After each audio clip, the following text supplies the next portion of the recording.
resume. And it's Tim Timberg, TIMBERG, Council for Canada, continuing.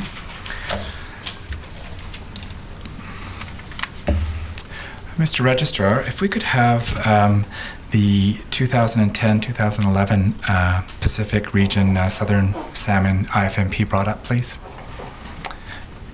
And if we could have Mr. Curry just identify this document for us, please. Yes, this document is the annual salmon fishing plan in the Pacific region that is produced each year to provide guidance to the Pacific fisheries. And if we could, Mr. Registrar, if we could then turn to page 5859 of 160. And at the top of page 59 is Table 8, post-release mortality rates. So this morning, Dr. Hargreaves, we were speaking about the various post-release mortality rates between the various gear types. And I'm wondering if either Mr. Curry or Dr. Hargreaves, if you could perhaps comment on whether different gear types have different post-release mortality rates and the relevance of this to selective fishing. Now, this table was entered into the IFMP this year basically to remind people in the harvest sectors basically of what post-release mortality rates that the DFO is assuming for various fisheries. So if you look at the left side, you see a fishery as the title, and then it goes through First Nations fisheries, recreational troll, a recreational troll gear for Chinook, and on down to the bottom, commercial troll, all areas. And then what it shows is two additional columns, the pre-2001 post-release rates, and then the next column is the 2001 post-release rates. The post-release basically applies or refers to what rate do we think the fish will die after release from that particular type of fishery. So that type of gear, that type of fishery, and that location, and that species of fish.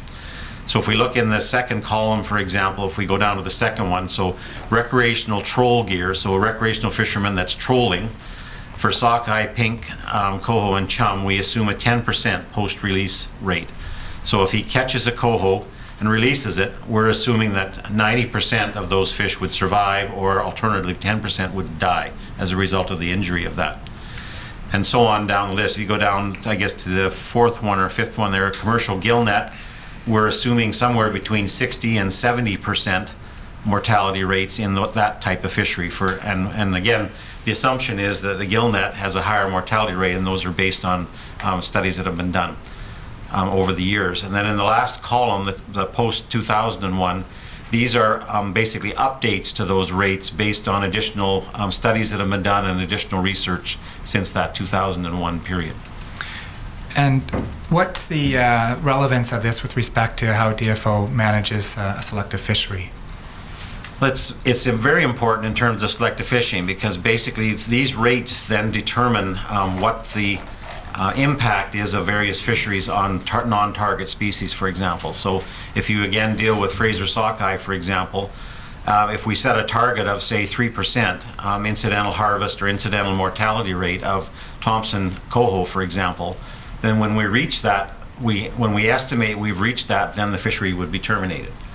So it sets basically the pace of the fishery, but also how long that fishery could stay open. This morning we were, Dr.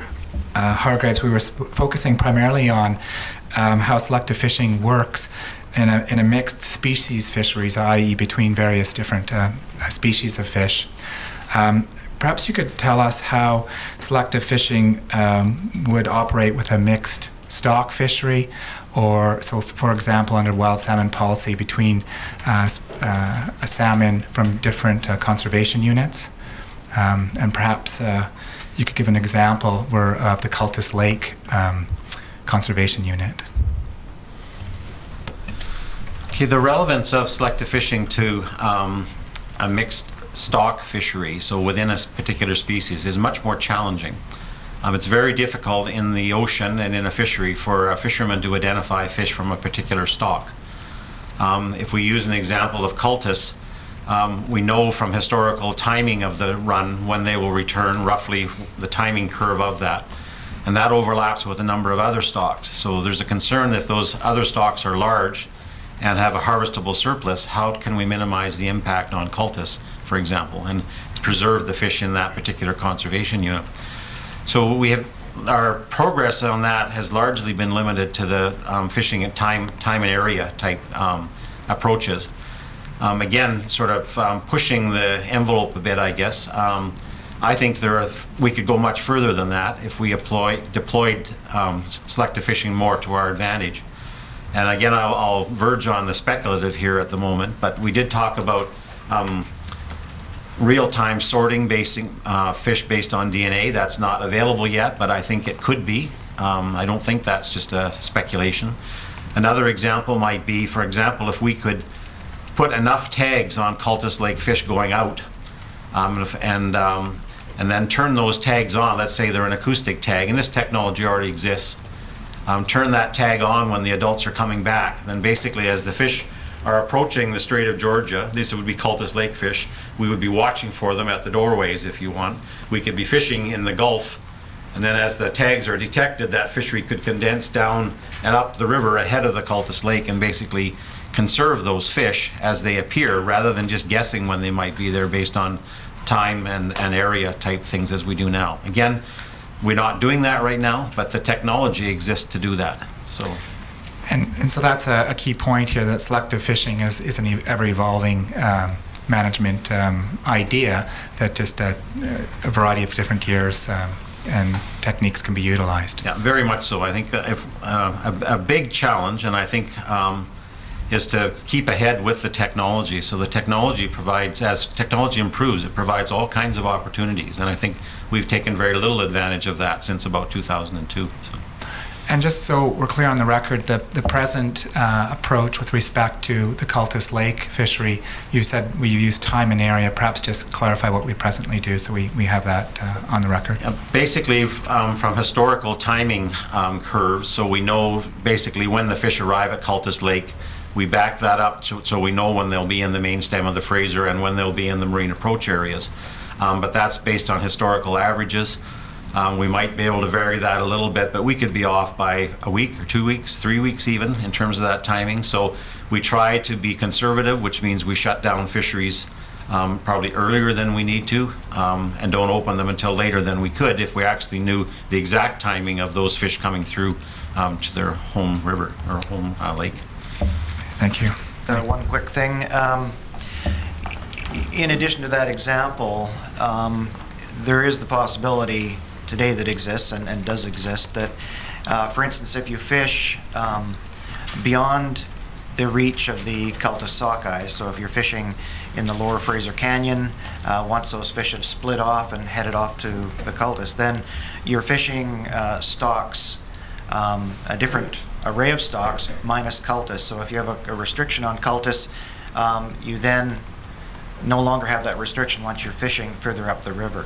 There may be other stocks that are of concern now or into the future, but that's the type of flexibility that one needs to look at the different options that are available. They're not just, there's many in essence to look at and assess on an annual basis. Mr. Curry, for the benefit of the Commissioner, are there any safety issues that should be raised with respect to selective fishing techniques?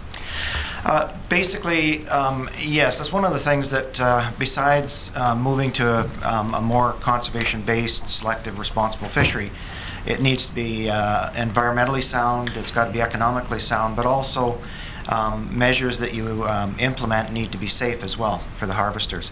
So an example I could use is, for instance, if you're using a current brailer in a seine fishery, and you're out in Juantafuca Strait where there's large swells and the boats are moving around, that brailer is powered and hung from the rigging, and when it's raised up, although they try and control it, sometimes that brailer can be swinging around and can be quite dangerous.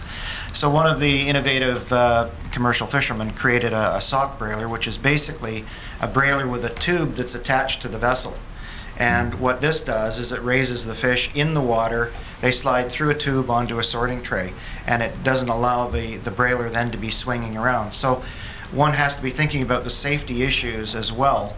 And when we're looking at putting revival tanks on all vessels, there's some commercial gill netters, for instance, that are very small. So you have to be very cognizant of stability issues. If you're putting a several gallon tank on the side of the rail of a boat, it could have stability issues. So those things have to be taken into consideration in this as well. Thank you. This morning, Mr. Curry spoke about the importance of buy-in from various stakeholders. And I was wondering if Dr. Hargreaves, you had any comment on that theme. I agree with Gord's comments. I think I would emphasize that if we had the best selective fishing toolbox in the world, it won't make any difference if the fishermen don't use it properly. And no amount of enforcement can ensure compliance with that. So take an example of 2 fishing boats that are equipped exactly the same way. They have all the requirements that are required under the regulations, under license conditions and so on. They have revival tanks, they have the flow rates and everything else. If the CMP officer comes aboard, everything looks to be fine. The CMP officer goes back in his boat to the next boat, and behind him, the skipper basically says, forget it, don't worry about it. We're too busy. Don't put the fish in the revival tank or leave the fish that's in there. If that is the sort of attitude of the crew, then all of that equipment is wasted. It won't achieve any sort of benefit. And we've seen that in the fleet. I've actually personally seen that, where they're in perfect compliance legally, but they're not achieving the benefits that we wanted to see from that equipment. And it's the buy-in from the fleet. So if they don't agree, and this applies to the recreational fishermen as well, if they have the right equipment, doesn't necessarily mean they'll use it in the way that's appropriate. And if they don't, we won't get any conservation benefit from it. And I'd like to ask Mr. Registrar to bring forward 2 documents. So it's tab 3 from Canada's Book of Documents. Mr. Curry, can you identify this document for us? What is this document?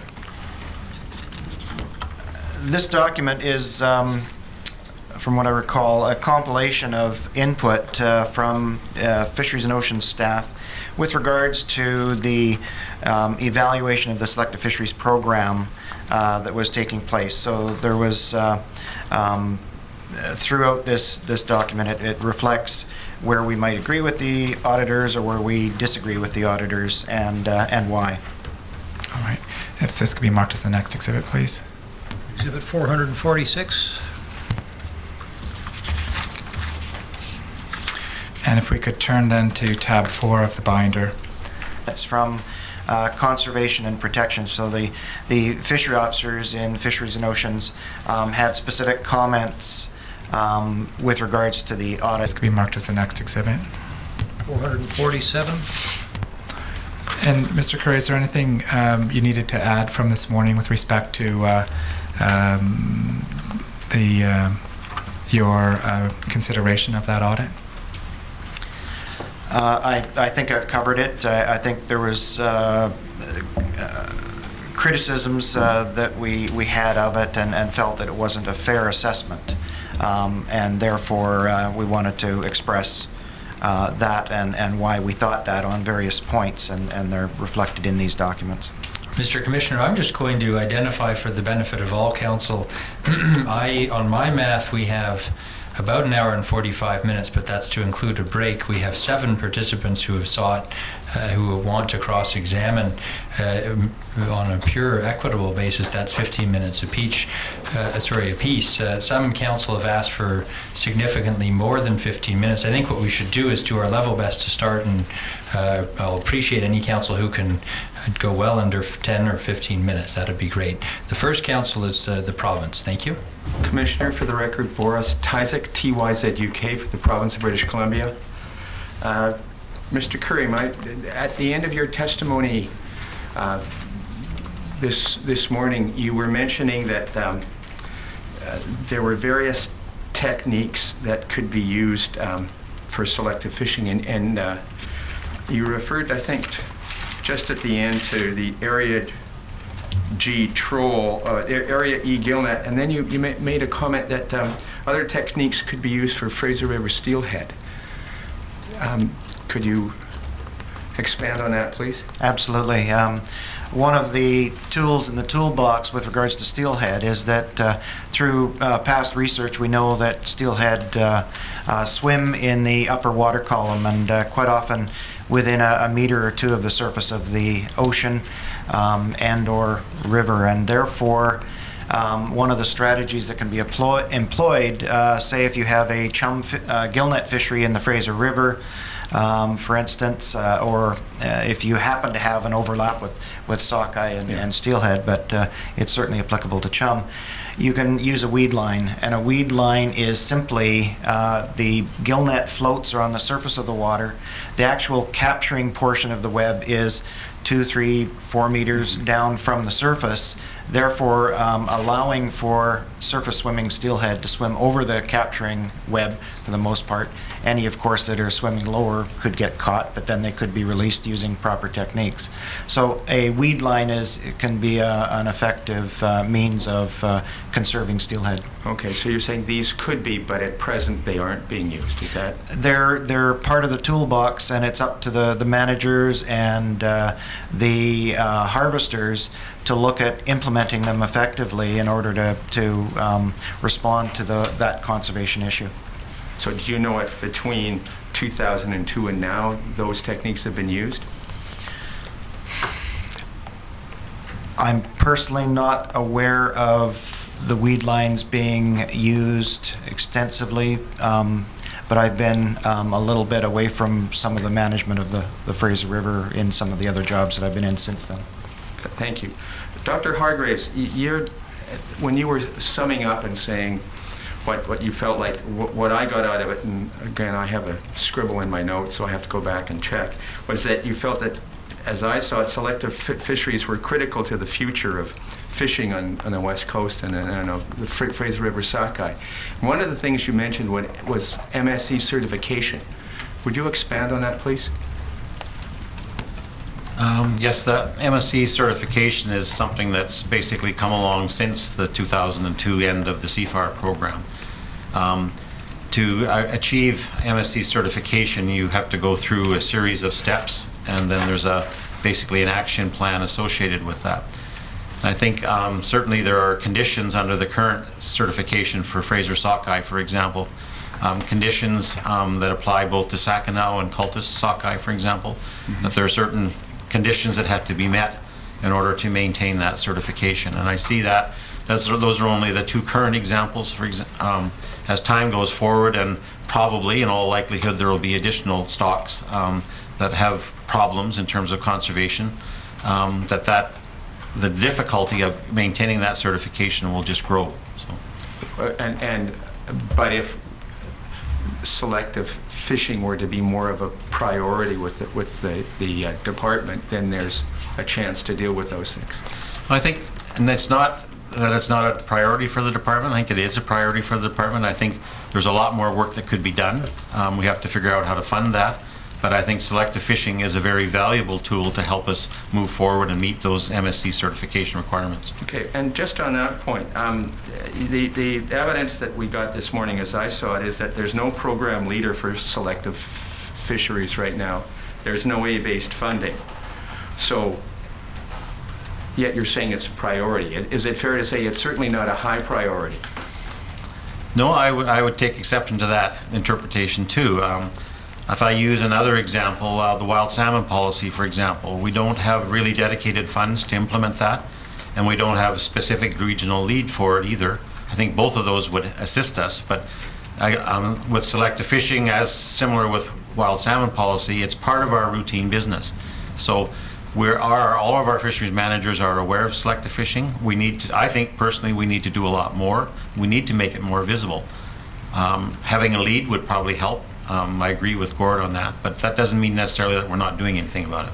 And having A-based funding would help as well. Funding is a very serious issue, and I raise that again because I think history has shown us that without the funding, selective fishing will not advance. So there was an opportunity for the fleets to use TAC when that option was available. When the DFO money ran out, the interest in selective fishing disappeared basically from all the fleets, and we've made very little progress since then. So the funding issue is critical. If we, the LaRock decision prevents us from doing that right now, is my interpretation of that. Then in the new Fisheries Act, the idea of using TAC to support this type of activity, selective fishing, was there. In the most recent revision of the Fisheries Act, that's gone again.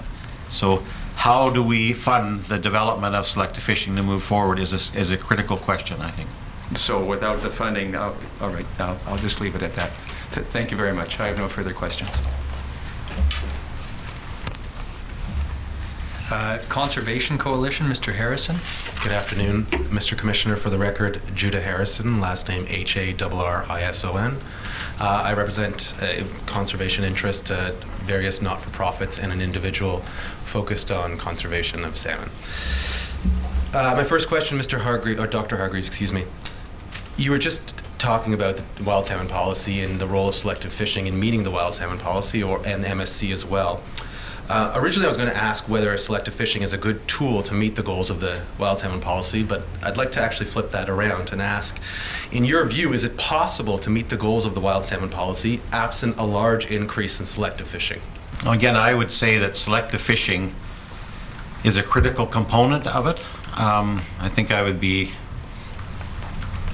reluctant to say that we couldn't achieve it without it. There are many ways to accomplish different goals, I guess. I think the wild salmon policy is a very ambitious goal for the department and for managing the resource. I think selective fishing is a very significant tool that would help us to achieve that, but probably not the only tool. Okay, and then I guess specifically within the wild salmon policy, the protection of conservation units as conservation units and the distinction between various conservation units. Would you describe selective fishing as a very effective tool to meet that particular goal of the wild salmon policy?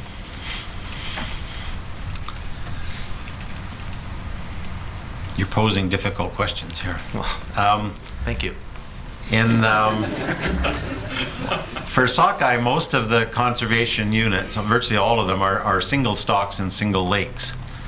In a mixed stock fishery in the marine approach areas, it's very difficult to sort that out. Selective fishing is not, at the current methods of selective fishing, do not help us very much in that situation. You can't, it's very difficult for a fisherman, impossible basically for a fisherman to distinguish a Cultus Lake sockeye from a Harrison sockeye or some other stock. So the basic sorting ability of selective fishing is not very helpful. The time and area component of targeting the fishery is very powerful. We can use it to some degree in the saltwater end. For example, if we're sure that there are no, based on run timing, for example, that it's too early for Cultus sockeye to show up, then we can prosecute fisheries with very little danger to that conservation unit. Or you can prosecute a fishery at the terminal area where Cultus have split off to go into their river and up into their lake, where we're pretty sure that's the only group that we're targeting on or protecting. As Gord said, if you go further up the river where it's highly unlikely that Cultus sockeye would have traveled that far upriver, they're past their normal turn off, then again, selective fishing can be very useful in that circumstance. Thank you. That's a really good segue into my next question, which was for Mr. Curry. You mentioned this morning terminal fisheries. I'd like it if you could please expand upon that and talk about it as among the suite of tools, please. Yes. Well, basically, when you're dealing with a mixed species fishery, as well as a mixed stock fishery, as you move from the open ocean mixed fisheries, and as you move towards the spawning grounds, you narrow the array of stocks or species down, so that you can then become more selective as you get towards the terminal areas. Or, in essence, once you're on the spawning grounds, you're dealing with a stock of salmon, and often you can identify that species of salmon on the spawning ground. So that's the ultimate in terms of being able to be very specific. As you move back out to the ocean, it becomes more and more difficult. But again, using the tools that we've talked about and potential tools in the future, you can have likely some greater success with sorting stocks out. But certainly a terminal, a purely terminal fishery does that. I mean, it has its drawbacks in terms of the quality of the fish and various things. But some species are better, are in a better condition in the terminal area than others. Okay, and are there any terminal fisheries in BC, or any significant? Are there significant examples of terminal fisheries in BC? Without a doubt, First Nations are living and have been subsisting on fish taken from terminal systems, rivers, and so on. And that's been one of the very strong strategies that they've employed for many, many years to, in essence, be selective before anybody coined the term. You referenced industry buy-in on various occasions, and then Mr. Curry also throughout and this morning you mentioned that selective fishing requirements or just selective fishing can be put as a condition of license. And my question is, are there any aspects of selective fishing that are currently mandatory? Yes, there are mandatory requirements. An example of that would be barbless hooks in the recreational fishery, barbless hooks in the commercial troll fishery. That's a blanket requirement in those fisheries. Revival tanks on all commercial vessels is a requirement. Brailing on seine vessels is almost a blanket requirement. We do take that off in situations where we have a sufficiently terminal fishery that doesn't have any issues with bycatch. But the brailing is the standard, and it's only not used in a very small number of cases. With respect to industry buy-in, and this is a question for either one of you, is it fair to say that there are certain commercial fishermen who have bought into selective fishing? That you cannot make the comment that industry-wide, the commercial fishing industry does not buy into selective fishing? There are some very, very committed individuals committed to selective fishing and looking for solutions. And some of the area harvest committees that I've worked with have a real strong component of individuals that want the tools and ability to adjust their fisheries to be able to solve some of these issues. There are others that are not as strategic as those. That's the nature of the array of opinions that are out there. And if either of you feels that it's fair to comment on this, do you either of you feel that you can comment on potential peer pressure or a industry, how certain members of commercial fisheries would treat other members of commercial fisheries that adopt selective fishing or promote selective fishing? We've had discussions about peer pressure as a tool to elicit buy-in to carrying out selective fishing measures appropriately. And so when I've met with commercial, for instance, commercial reps, that was one of the strategies, is looking at having the harvesters helping in that process of policing or keeping an eye on their counterparts to help in fostering a more progressive climate.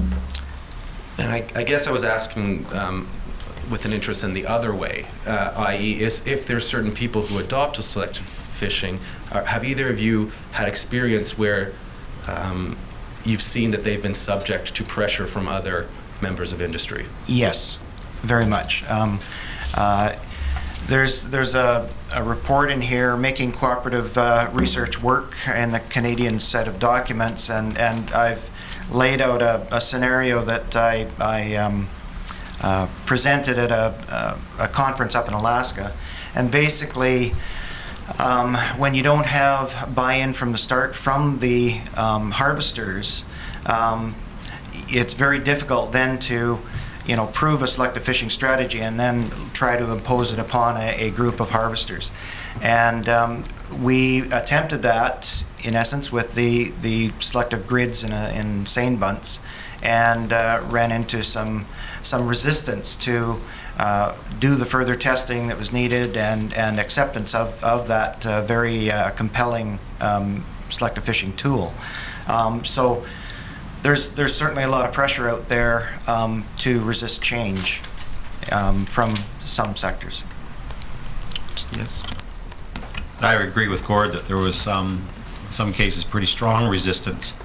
I think one of the outcomes from that was that when the department agreed to let the area harvest associations decide whether they would proceed with using their tack in their particular, the troll tack or the seine tack, to proceed with selective fishing, almost in every case the answer was no, we won't do that.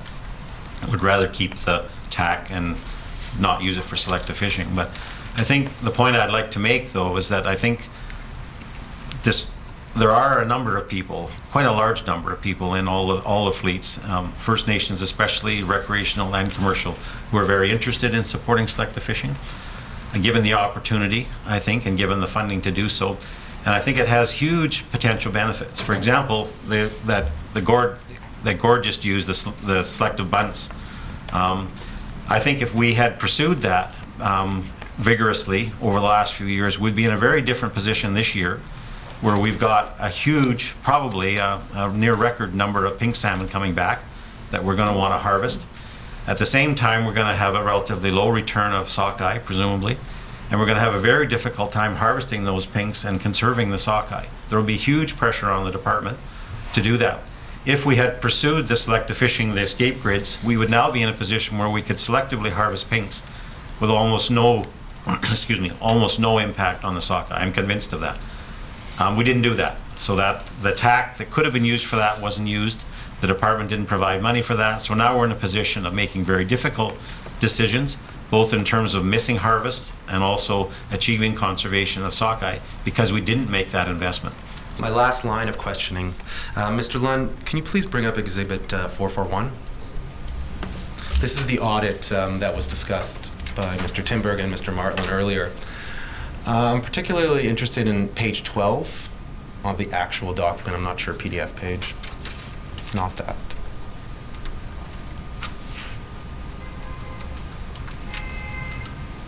Yeah, right there is great. As part of the audit, it referenced, if you look under the bold heading, were monitoring and enforcement activities effective? The first line says monitoring was not sufficient to identify in a timely manner. And you can read that. I'll give you some time to read it. My question relates to monitoring generally in the salmon fishery. I wonder if you can comment on monitoring generally in the salmon fishery, and perhaps compare monitoring requirements in the salmon fishery versus monitoring requirements in the halibut fishery. Very generally, where we're headed through the Selective Fisheries Program is to look at monitoring fisheries more precisely, so that we have a better handle on not only catches but all the other bycatch impacts, et cetera, that go with it, and monitoring the compliance of the fisheries. So we have been, through the Selective Fisheries Program in salmon, have been exploring electronic monitoring, for instance, and the use of cameras and those types of things from a selective fishing perspective has been part of the cadre of things that we've tested. That type of monitoring gear is in existence in the groundfish fisheries, like the halibut fisheries. So they've hit a level of monitoring that is different, and that goes hand in hand with quota type fisheries, or you basically have to have a very good accounting system, because everyone has a particular share and they want to make sure that they got their share and everybody else didn't go over on theirs. So you've got to monitor very, very tightly and very closely. And if salmon were to go to complete defined shares, you'd have to have monitoring that is similar to that level of monitoring. And obviously you have to find a way of making it affordable. In general, how much confidence could you say, as a DFO employee, you had in the numbers that you received from the commercial fishery? And again, I think it would be useful to compare halibut and salmon, i.e. one that has a camera and an onboard monitor versus one that does not. Well, I would say that it depends on the salmon fishery. I mean, for instance, we have the Gulf trawlers which is Area H.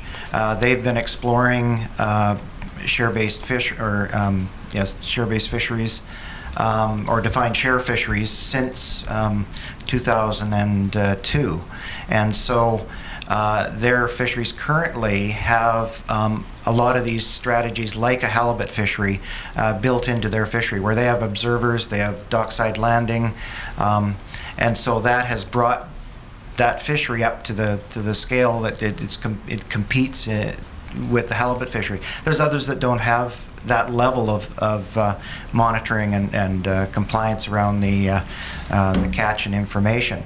But DFO does its part in doing as much as we can to have observers within the fisheries and have systems and strategies so that we have very good confidence in the catches that we're getting. But obviously, where we have defined shares, it's a much more reliable set of information that's coming in. That's great. And those are my questions. Thank you. I have next Mr. Rosenblum. Thank you very much.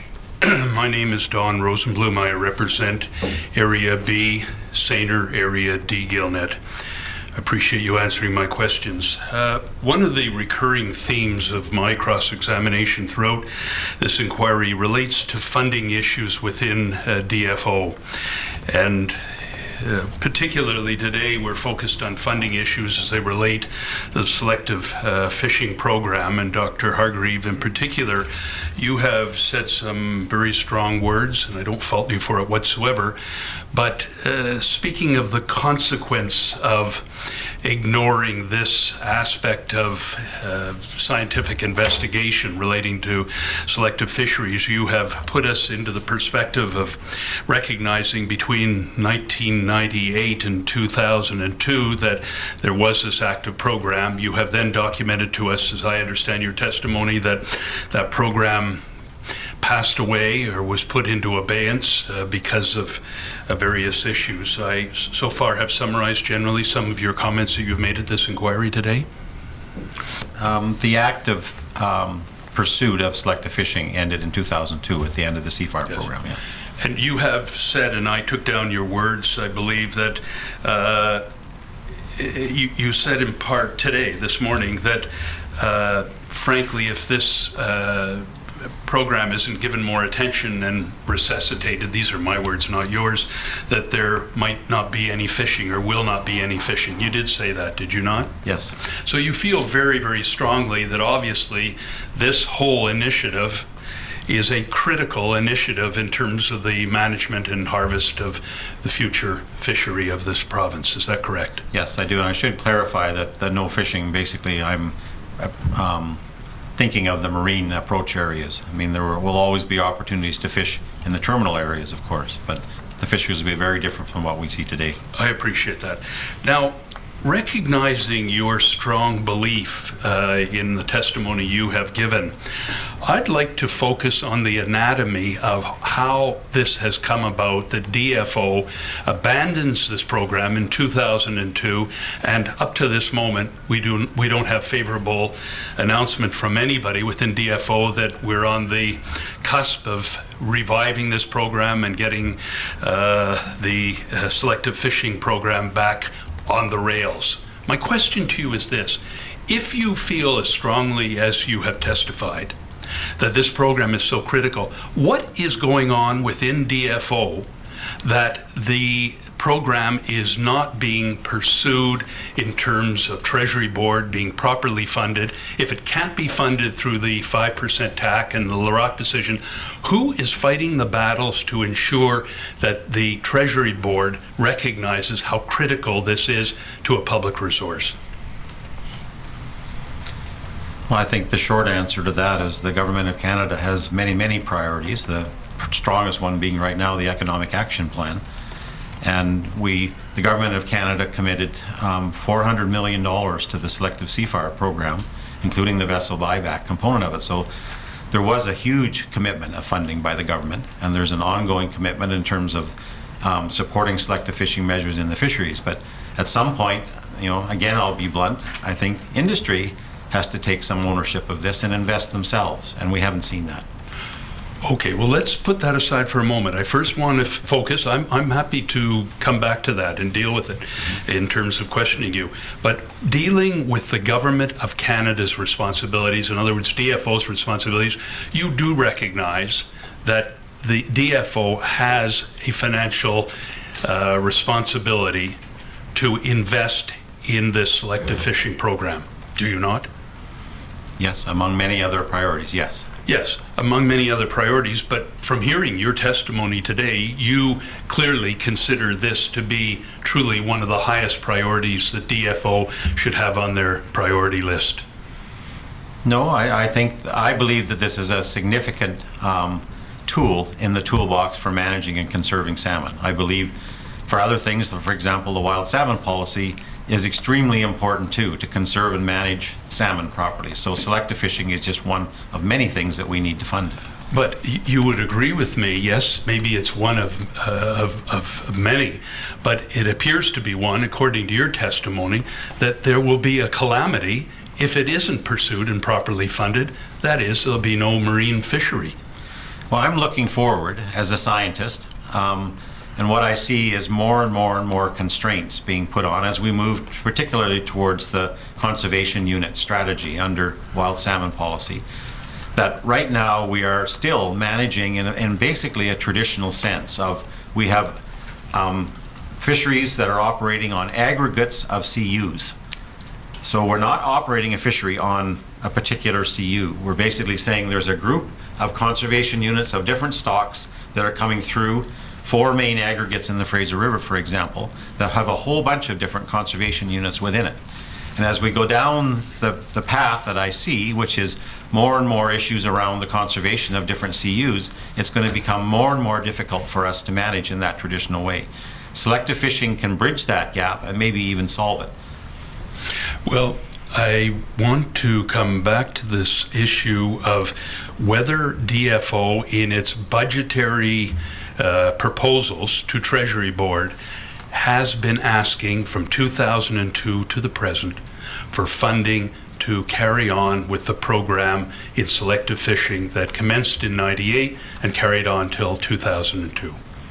Not to my knowledge. Mr. Commissioner, I'm not trying to infringe on these lines of questions. I just do want to clarify, I'm not sure to what extent these are witnesses that can speak to the overall picture of Treasury Board funding, and it may be more fair to the witnesses to frame that as a question in terms of their understanding, or whether to ask if they have that knowledge. Well, I assume that was built into the question, your understanding. I'm not asking for anything but your understanding. Because of your prominence, sir, Dr. Hargreave, with this a particular program, I'm asking from your personal knowledge, to what extent has DFO been in their budget asking for proper funding for this program? And can I assume that it was turned down by Treasury Board if it was pursued by DFO? To my knowledge, there was no specific request to Treasury Board for additional funding for the CFAR program. Well, you say additional funding. I guess what I'm really asking is, year to year, as DFO proposes its budget and goes through the usual levels of scrutiny of the budget before it goes to Treasury Board, my question is, has DFO since 2002 been requesting in its budget that there be proper funding for the selective fishing program? No, not to my knowledge. My understanding is that the decision was that the 5% TAC would be sufficient to continue this selective fishing initiative. So, but do I understand this correctly? Please correct me if I'm wrong. That's a totally unsatisfactory option in light of the Larocque decision. Yes, but that came quite a bit later. So. Yes, but the Larocque decision was what year, sir, approximately? I don't remember the date of it. 07, yes, 2007. So 5 years after the CFAR. Okay, fair enough. But let's even focus on 2007 until today, 2011. Has DFO been asking for a line item in their budget which would cover the implementation of the continuation of the program for selective fishing of 2000 up to 2002? Not to my knowledge. Okay, can you explain why? I'm not faulting you for it, sir, believe me, but can you explain to this commission why, if it is as critical as you have stated it to be, DFO is not asking Treasury Board for funding for this program? Do you have any idea? Well, it may be that I'm wrong. Maybe it's not so critical. But, sir, in reading your credentials, as they being as impressive as they are, and as you have been a, if I may call it, a specialist within this area, your opinion would carry some weight within DFO, would it not? I think it has some weight, but I think, again, the government has many, many different priorities. So there's only so much money, and there's only so much things that we can do. So it's a capacity issue as much as anything. Do you believe that within the senior managers of DFO in the region that they do not subscribe to your opinions as to the importance of this program? No, I believe senior management understands the importance of it. They may not be as enthusiastic about it as I am, but and you'd agree with me, and I think you've sort of said this already during your testimony, that with the implementation of the WSP, selective fishing becomes a more and more urgent matter to be refined and in a state to implement. Do you agree? yes. And yet nothing's being done. Less is being done than I would like to see, personally. Well, you've really testified nothing's being done to speak of, hasn't it, since No, 2000? that is not correct, actually. I did indicate there are experiments that are still going on. For example, the use of beach seines in the river by First Nations. So there are some efforts. We had a request by an independent fisherman to try tangle nets again this year in the Fraser River. So there is still an interest out there, and I think there's an interest in the department in pursuing it amongst all the other priorities. And you'd agree with me further, sir, would you not, that in the event that DFO continues in its current direction of failing to fund this program and resuscitate it from 2002, that the real victims of such a situation would be the commercial harvesters, because there'll simply be closures of fisheries which otherwise might not be closed if there was a selective fishery. Do you agree with that?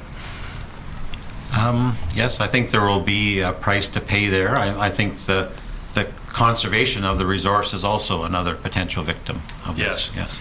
And I was intrigued with your comments, Dr. Hargreaves, this afternoon, I think, where you were speaking of technologies that are now available to all of us that at least are encouraging in terms of what could be done if one had the funds. And if I heard you correctly, you were speaking of Caldas Lake and tagging program that you imagined, and I may have misunderstood your testimony, but that you foresaw that current technology could offer a tagging system wherein there could be a more effective fishery with less closure, because there'd be confidence of the managers that Caldas Lake stock were not being affected during their run. Did I understand you correctly? Yes. Okay, and that is something that is within our grasp today. The technology is there, and you've said that, haven't you? Yes.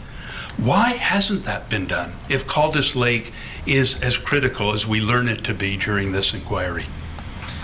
Well, I use that as an example. I think the first example I gave was the real-time DNA testing, which is not currently possible. I think the technology exists, but the application is not quite ready yet, or it would be very expensive. I think the tagging one exists because in the last few years we've actually been using the POST system, which is the Pacific Ocean Tracking Array, where we have tagged, again, this is a component of the run, larger sockeye from Chilko, for example, track them out of the Fraser River to see where they're dying along the way, and then track them coming back into the river. So again, it's a very expensive program to maintain the marine arrays out to the ends of the Vancouver Island and so on, but it's possible. And as the technology improves and the prices come down, it may become a management tool. And it's not being done today in part because there isn't money. It's partly money, but also because of proving the technology itself. So this is relatively new technology, and we're now still in the trial phases of that. So, but it's much closer to implementation than, say, real-time DNA. Yes, and you said something that intrigued me in your will say, and I'm not putting it in front of you, I think you'll remember, about the future of DNA testing right on boats, individual boats, as I understand it. How far off are we from maybe realizing that technology to be applied? Well, the last time I did a Google search on the internet, there were 3 different companies that were offering handheld DNA testers. No kidding. And none of them work, I understand. None of them work, as I understand it, when I investigated it further, but we're getting much closer. And one would assume, would they, that first generation of such units will be very, very costly? Yes, I'm sure. And just without taking up too much time of this inquiry, but it's an important point in terms of the future, would these units operate as you imagine it, where you wouldn't need a technologist on board? This would be done by the harvesters? Yeah, then my vision of the world 10 years from now or 15 years from now, there will be, as part of the selective fishing program, we've demonstrated you can sort fish in the water. So a seine, for example, would catch a large number of fish. You would bring the unit up to it, the fish would go through it, and it would either be deflected into the keep part of the net or released. And it would be based on DNA. That's my vision of the future, and in which case our conservation concerns pretty much go away. Because you wouldn't have a mortality issue with the fish? Yep. In terms of selective fishing, you're now, even if you haven't avoided them by time and area, for example, from the tagging thing that we just talked about, in this case, you can actually catch the fish and release it without being touched, basically. But we're a little ways off from that. Yes. It's provided to us, and I don't think it's an exhibit, and I want to have my Commission Council's assistance in this regard. It is a document which is number 9, a briefing note to the Minister, and it's number 9 on what I believe is the Commission's list. I'm sorry. Okay. Mr. Commissioner, I think I think Mr. Rosenblum may have a list that's different than our list of exhibits. It's not something that's immediately accessible, so perhaps we can. It has a ringtail number we can provide. Yes, the ringtail number 001787. Let me first try to do this with you, Dr. Hargreaves, without even referring to the document, but if at any time you're uncomfortable and you want to see the document, it's fine. There's a briefing note to the Minister in the year Mr. Commissioner, I'm just wondering if the witnesses have seen this document before. I don't know what we're referring to. I'm assuming, have the witnesses not seen all the documents on the Commission's list? I may have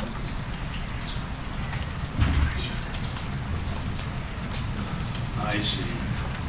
Well, may I be permitted to do the old way by at least showing the witness this document and see if you're familiar with it? And I'm just focused on one paragraph.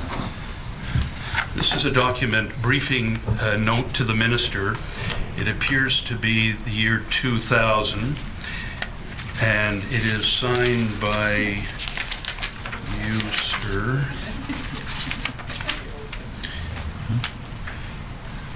I appreciate, obviously, you haven't seen this document for 11 years, probably.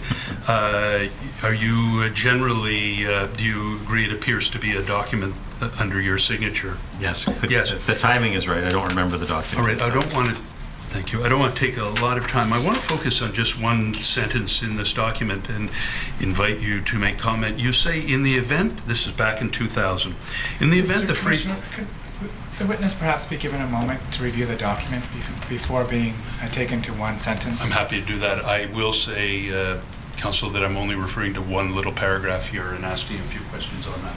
Well, take a moment. I don't think it's necessary to read the whole document. While you're looking at it, I'm simply asking you a question on socioeconomic issues with that one paragraph I will not be asking about anything else in the document. My question is this: up until now, Dr. Hargreaves, I have not heard any evidence about socioeconomic impacts to the commercial fleet from a poor fishery or no fishery. Upon what basis did you make that comment?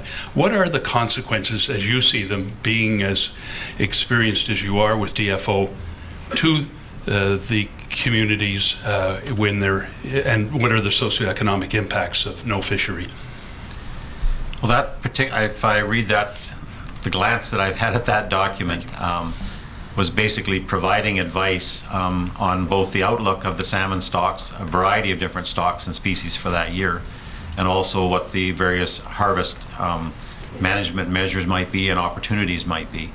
So that statement was basically recognizing that if we had 3 years in a row of very low fishing opportunities, that would have extreme social and economic consequences. And what are they? Unemployment, people can't make payments on their boats, processors can't maintain their staff and their facilities. I mean, all of those things have happened since this period. So we've had processing plants closed, we've had people lose their boats because they can't make the payments anymore.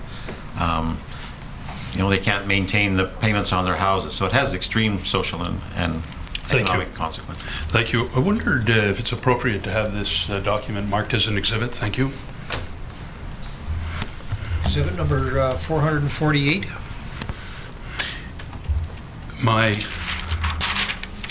last area of examination, again with you, Dr. Hargreaves, I'm sorry to ignore you, Mr. Curry, relates to, in fact, possibly Mr. Curry, you do have some information to provide here.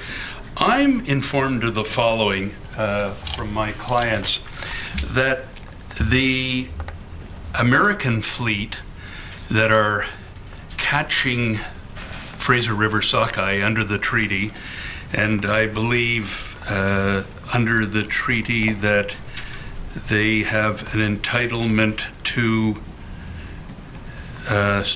excuse me, I'm just looking at the figures. Maybe you can tell me just offhand, under the treaty, what is the percentage of their take? Is 13% or something? I'm sorry, I'm not sure. Do you remember what it is? 15%. I believe it's 16%, but my information is actually a little out of date. Give or take. I'm told that the American fleet do not have to braille and sort their fish because they're not under the same restrictions as the Canadian fleet in respect to the selective fishing initiatives that you have previously spoken about. Do you know anything about that? No, I'm not really familiar with the specific requirements for different fisheries, and I know those vary by year and by area as well. So. Okay. And Mr. Curry, do you have anything to add? Same comment. I don't have sufficient knowledge of the details of their fishery to be able to comment on that. I'm further informed, and again, if either of you have input, please speak up, that under the rebuilding strategy, the maximum allowed mortality on the Fraser coho is 13%, and the U.S. gets 10%, and Canada gets only 3%. You do, Mr. Curry, you're saying you're in the affirmative on that? Yes, basically, within Canada, we stick to an overall mortality on Thompson coho of 3%. The U.S. has impacts that are somewhere around 10% or less in any particular year. So we've managed fisheries within Canada within that 3% since the coho crisis in 1998. Now, we're talking about treaty provisions, and this commission probably can't make any difference to what is embodied within a treaty. But could you explain to me the inconsistency that the Canadian fleet is so restricted to a 3% mortality on the coho, whereas the Americans catching the same fish have a 10% leeway? Myself, it wouldn't be appropriate for me to comment on that because I'm not involved in those negotiations to be able to answer that effectively. I don't know whether Dr. Hargraves has more information on that with his involvement. You would agree with me, there's clearly an inconsistency there. It's not rational, is it? There's a perceived inconsistency there, yes. And in fact, an inconsistency that leads to a prejudice to the coho stock. Well, there's levels of conservation where some researchers believe that if you're impacting a stock by 15 or 20%, that 15 or 20% may not be critical to the survival of that stock. It may have an effect on its rate of recovery. So a rate of 13% in total is still quite a low impact.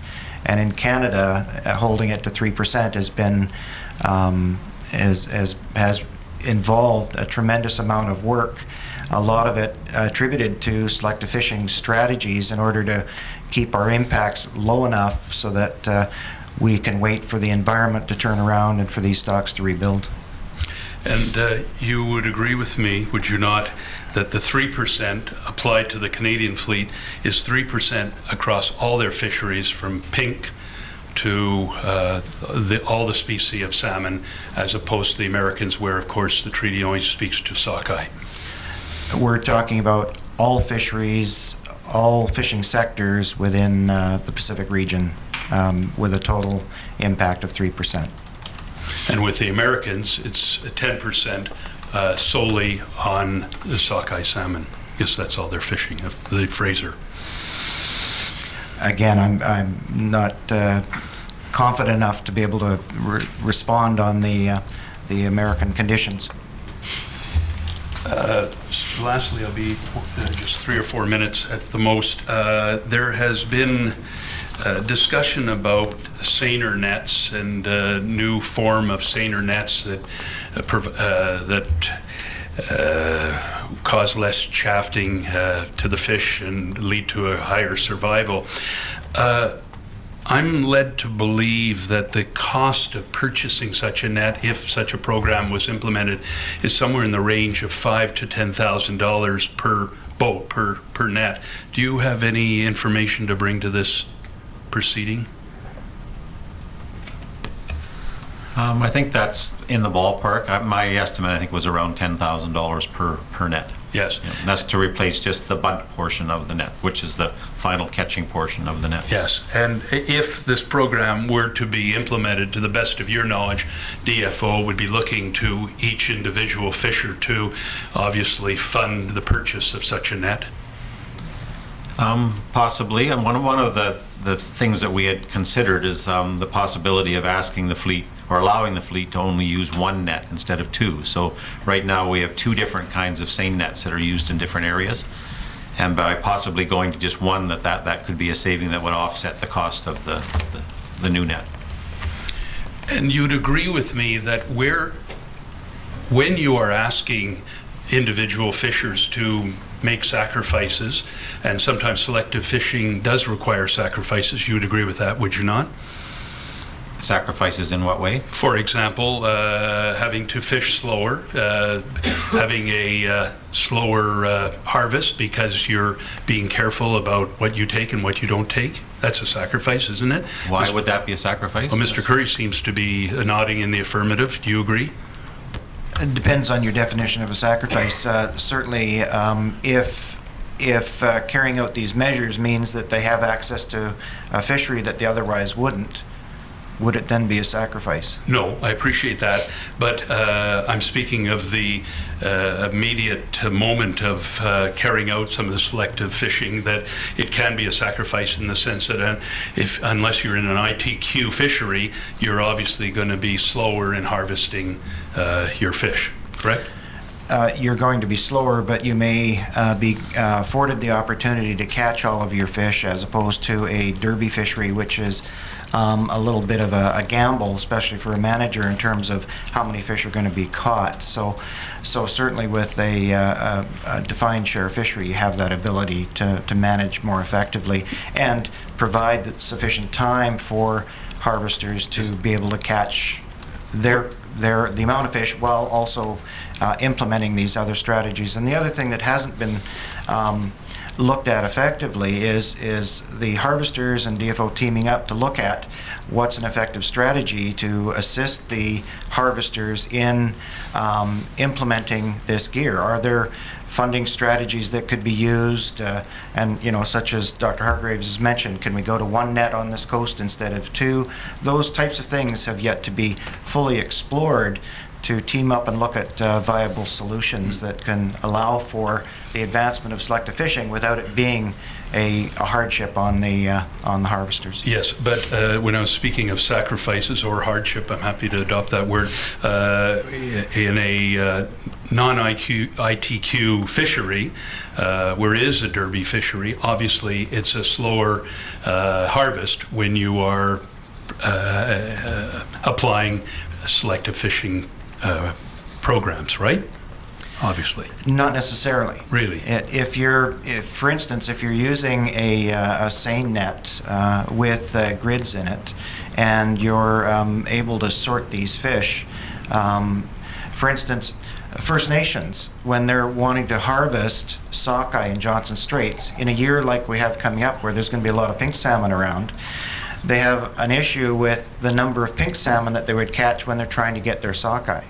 So here's a strategy whereby they could sort in the water, and not by hand or from the deck of the vessel, turning over 20,000 pinks back into the water in order to get their sockeye. This is a method that they could use in the water, and therefore it could save them time. It could be a benefit in a lot of ways, as well as the quality of those fish would likely be better as well. So there's certainly trade-offs, and it's not necessarily always a hardship.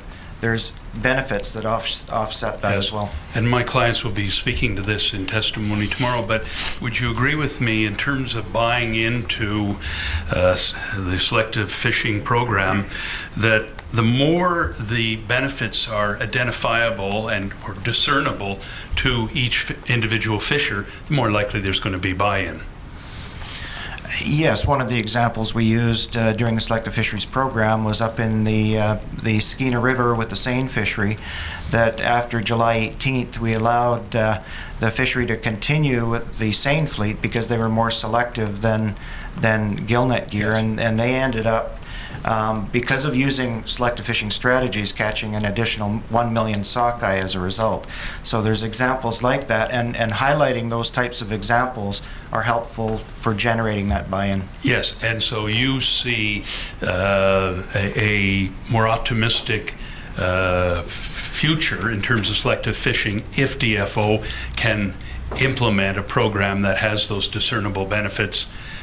They're manifested to each individual fisher, correct? Those benefits are being manifested, but I think we certainly could do a better job of recognizing where those selective fisheries are allowing for access to the abundant species, and so that everybody's clear on it. And the use of standards within the fisheries certainly would help that as well. I thank you very much for answering my questions, both of you. Thank you.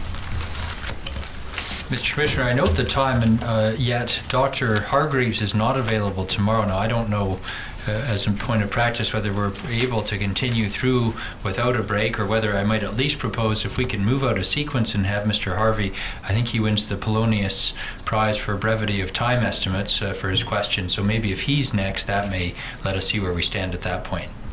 I just want to deal with one matter that Mr. Curry raised, and that is the suggestion that the ITQ model is a more favorable model in terms of the selective fishing program.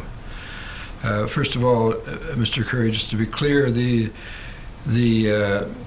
various tools that you mentioned, brailers, knotless bunts, revival boxes, etc., etc., those are imposed by license conditions or some other method, both on ITQ fisheries and non-ITQ fisheries, are they not?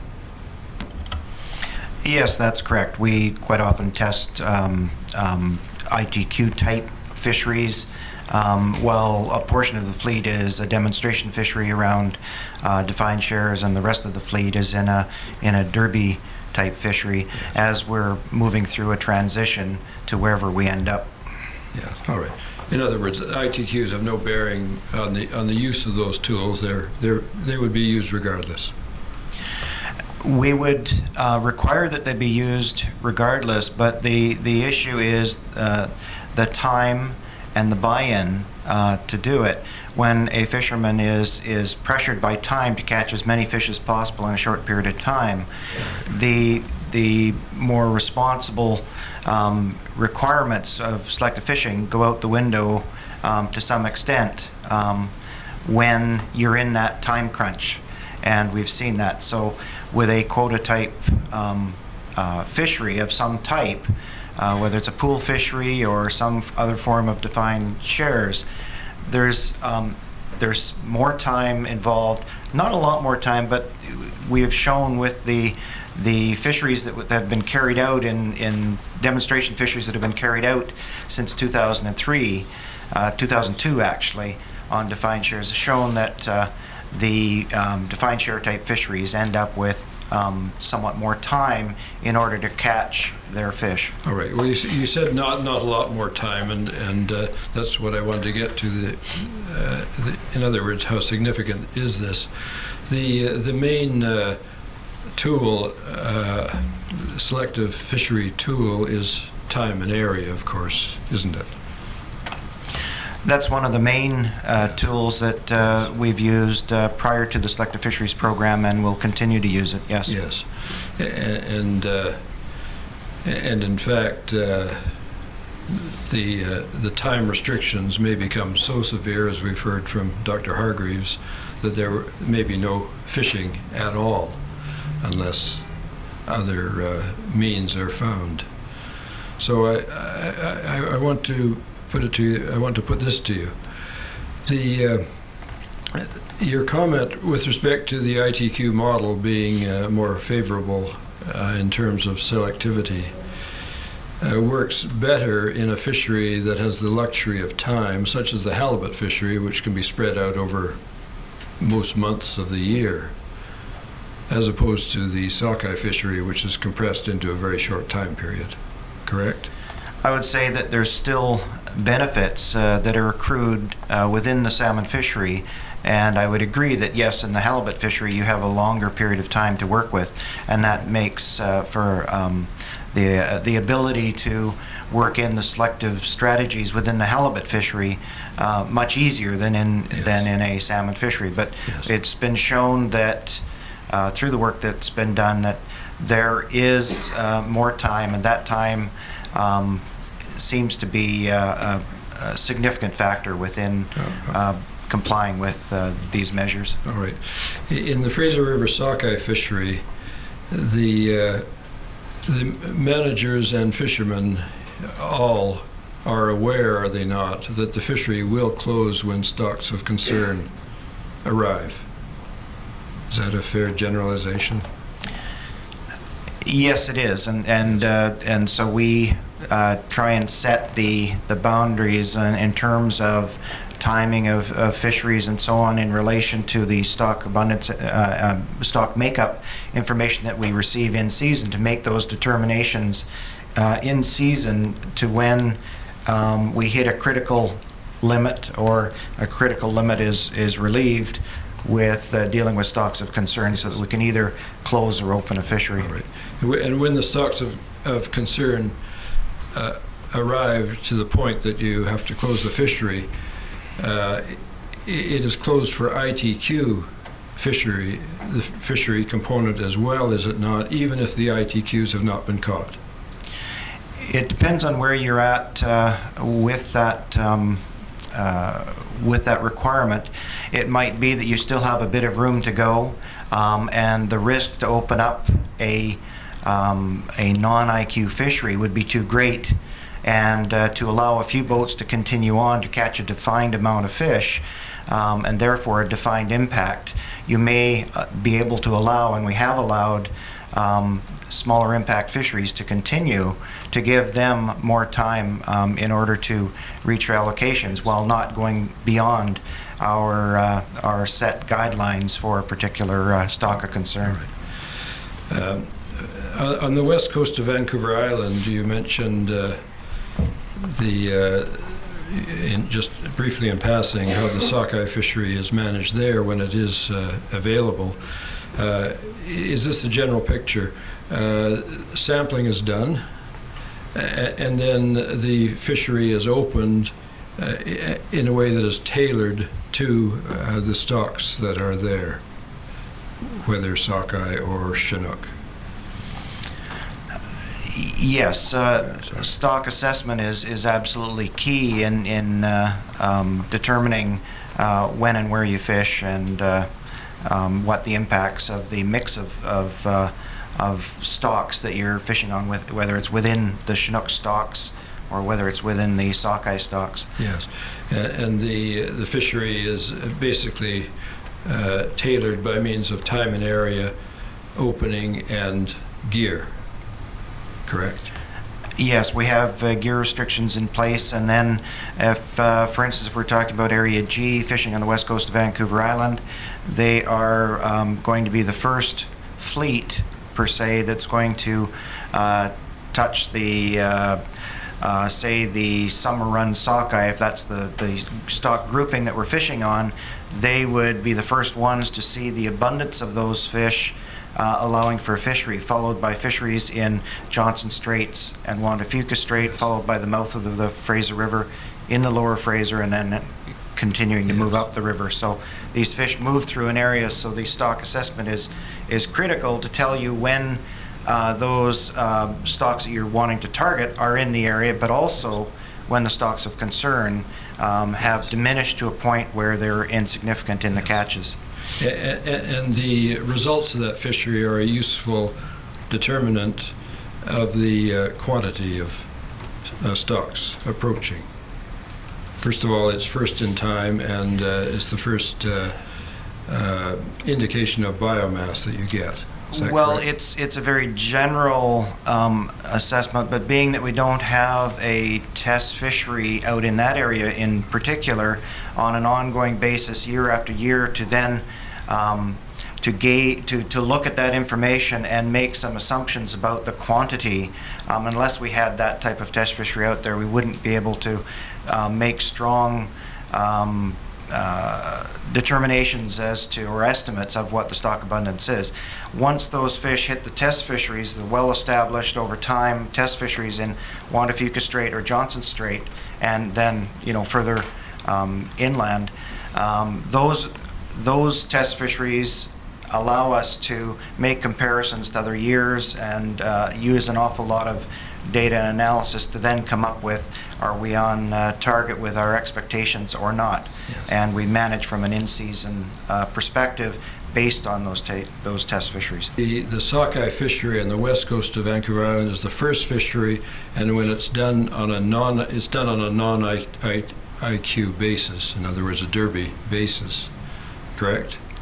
Yes, that's correct. And does that not give you at least some early information as to biomass that you would not get if it was an ITQ fishery?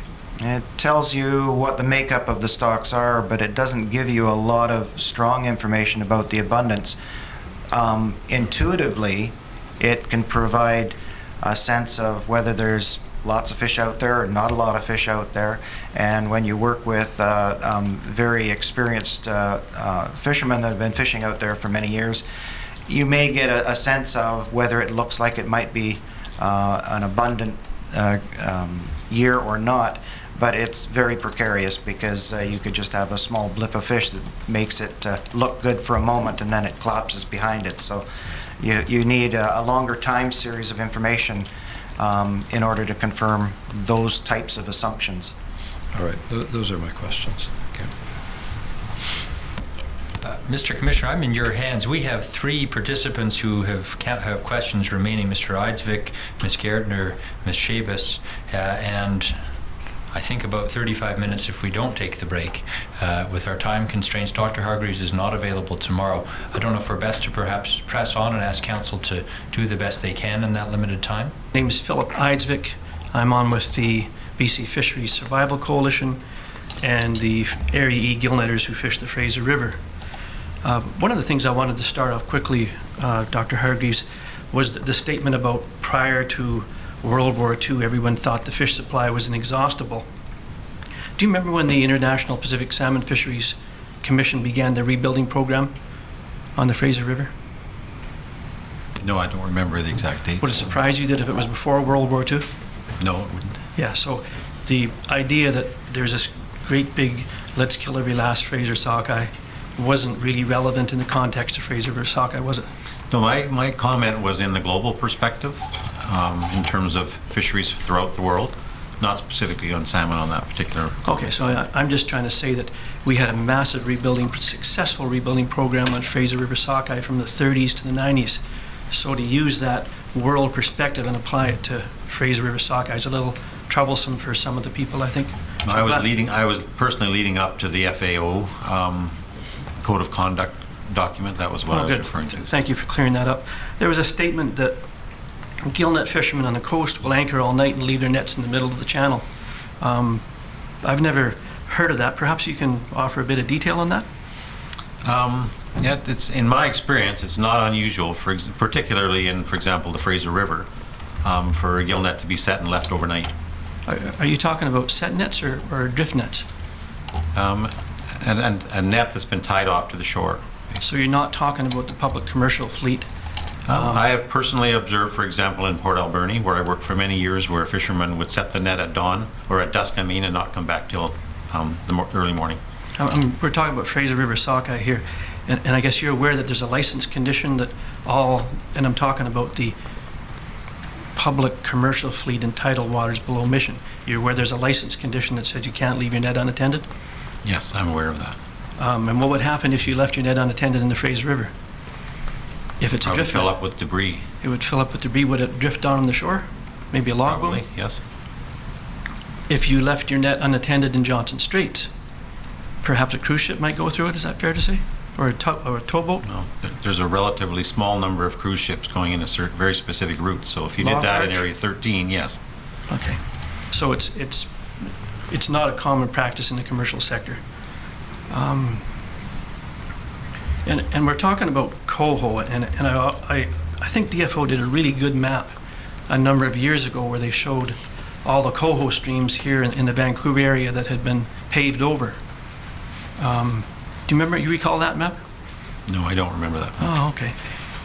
If there was a stream below this building that was paved over, obviously a selective fishing policy wouldn't restore that stream.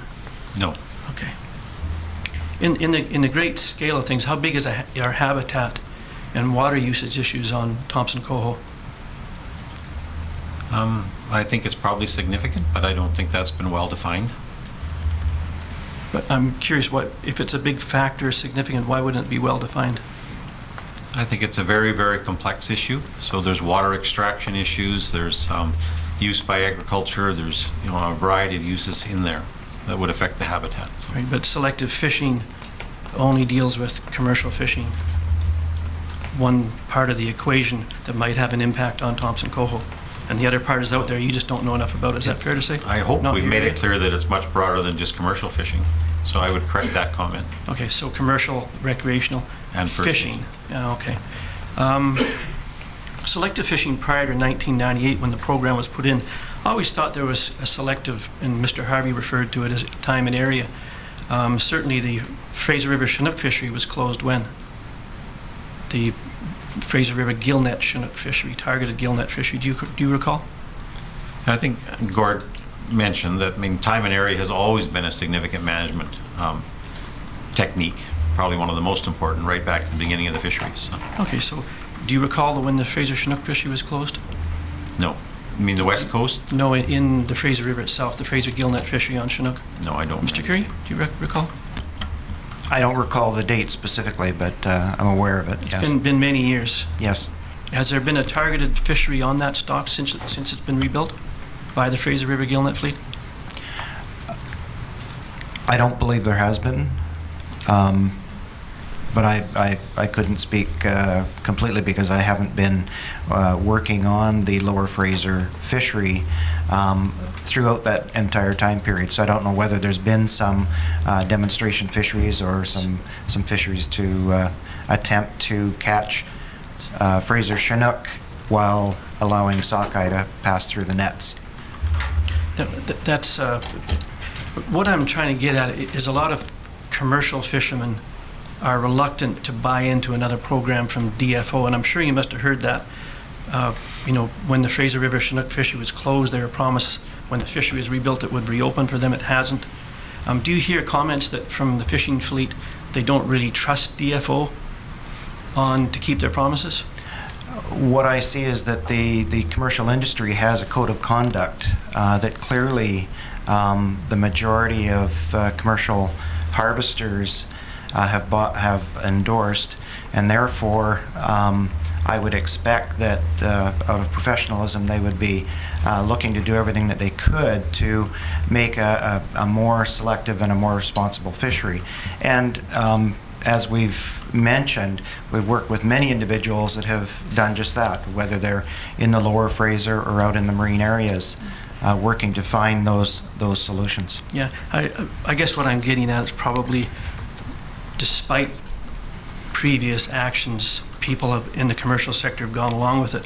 And I'm just going to ask you, there was a number of complaints that have been talked about, and I know one of them was, were there concerns that selected projects were delivering fish to small groups of people that were sort of private?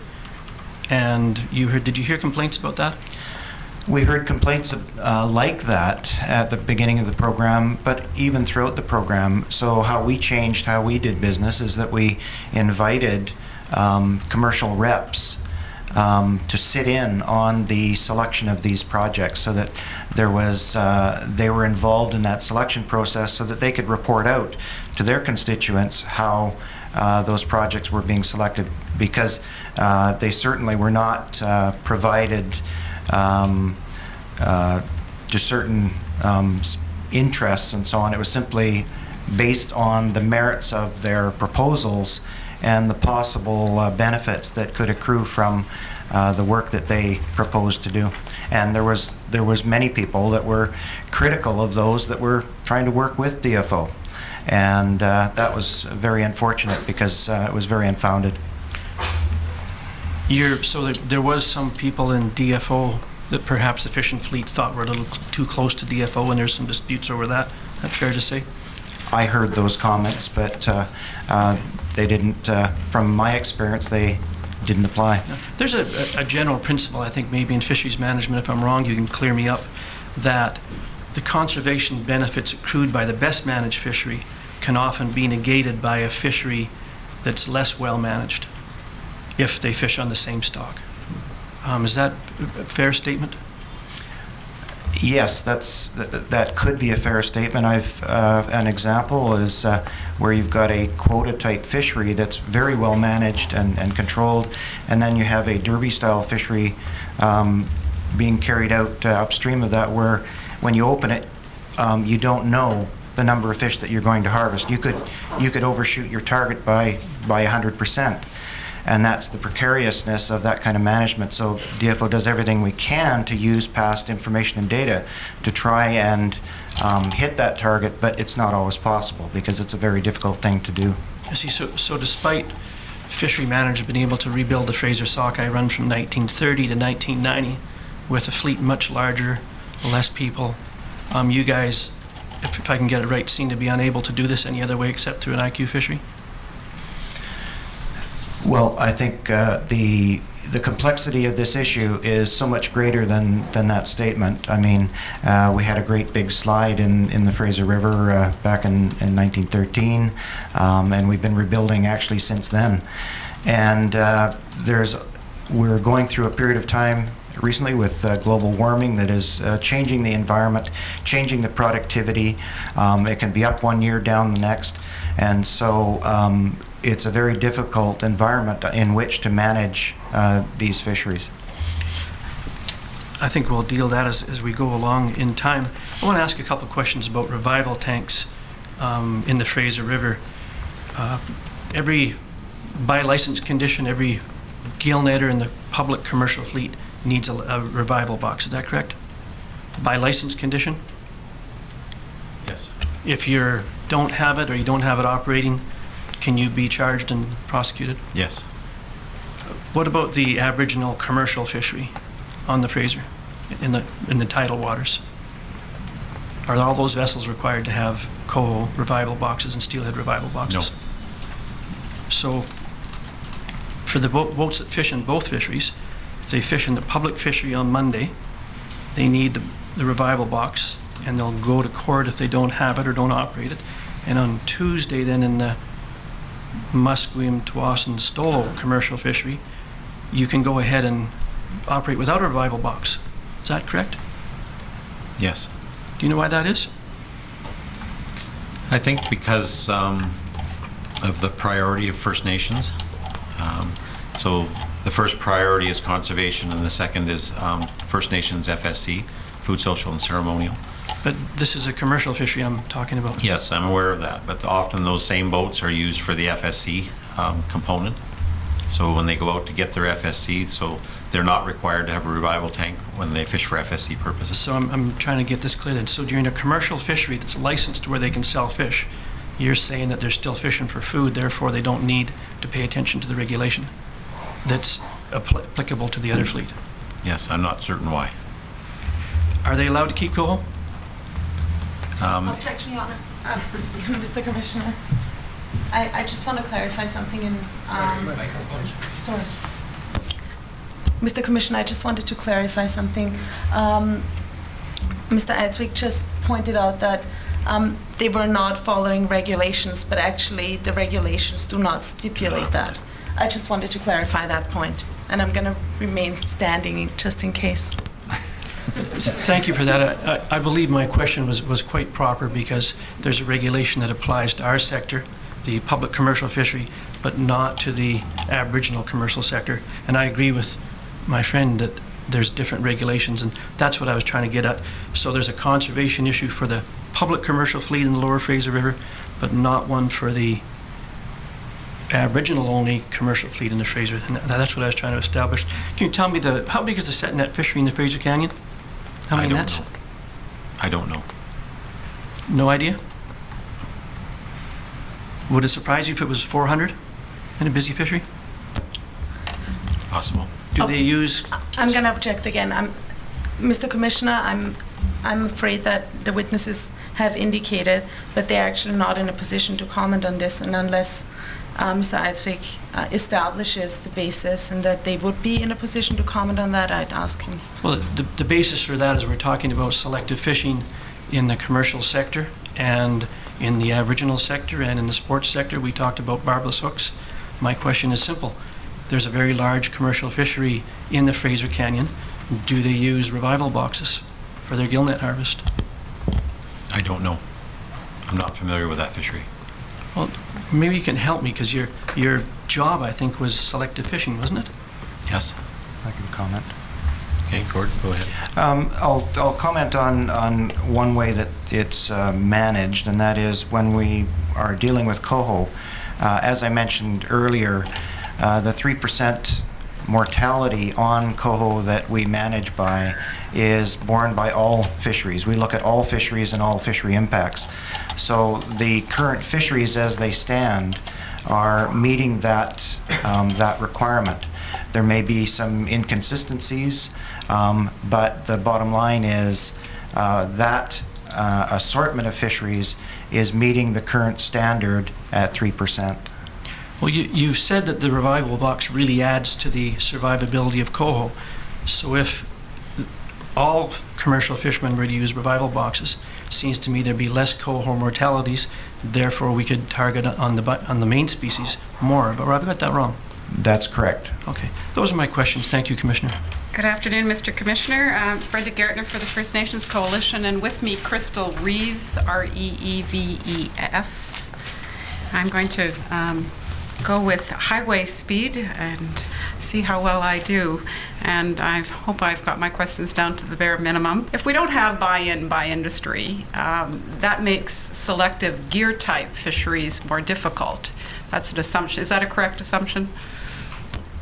Yes, that's a correct assumption, that you need buy-in in order to carry out selective fisheries to its fullest extent. And if we don't have that buy-in, then you're going to have to continue to up your increased use of selective fisheries through time and area. Is that correct? So you'll have more closures and likely more fisheries upriver. Is that correct? Potentially, yes. All right.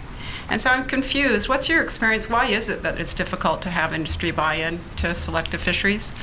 Like I've said before, there's many individuals and representatives that that have buy-in and are favorable to making changes, although there are many others that don't. So it's a matter of which road are we going down, and my recommendation is that you've got to be working together in order to have that buy-in, and we need to refocus and have that working relationship in order to be able to have effective implementation of the selective fisheries strategy.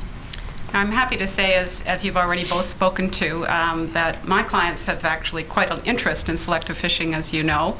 And at the report that was done on the selective fishing project, which is Exhibit 432, at page 14, you list some of the First Nation projects on selective fishing that were done during the program. In particular, there were 11 trap nets and 6 fish wheels.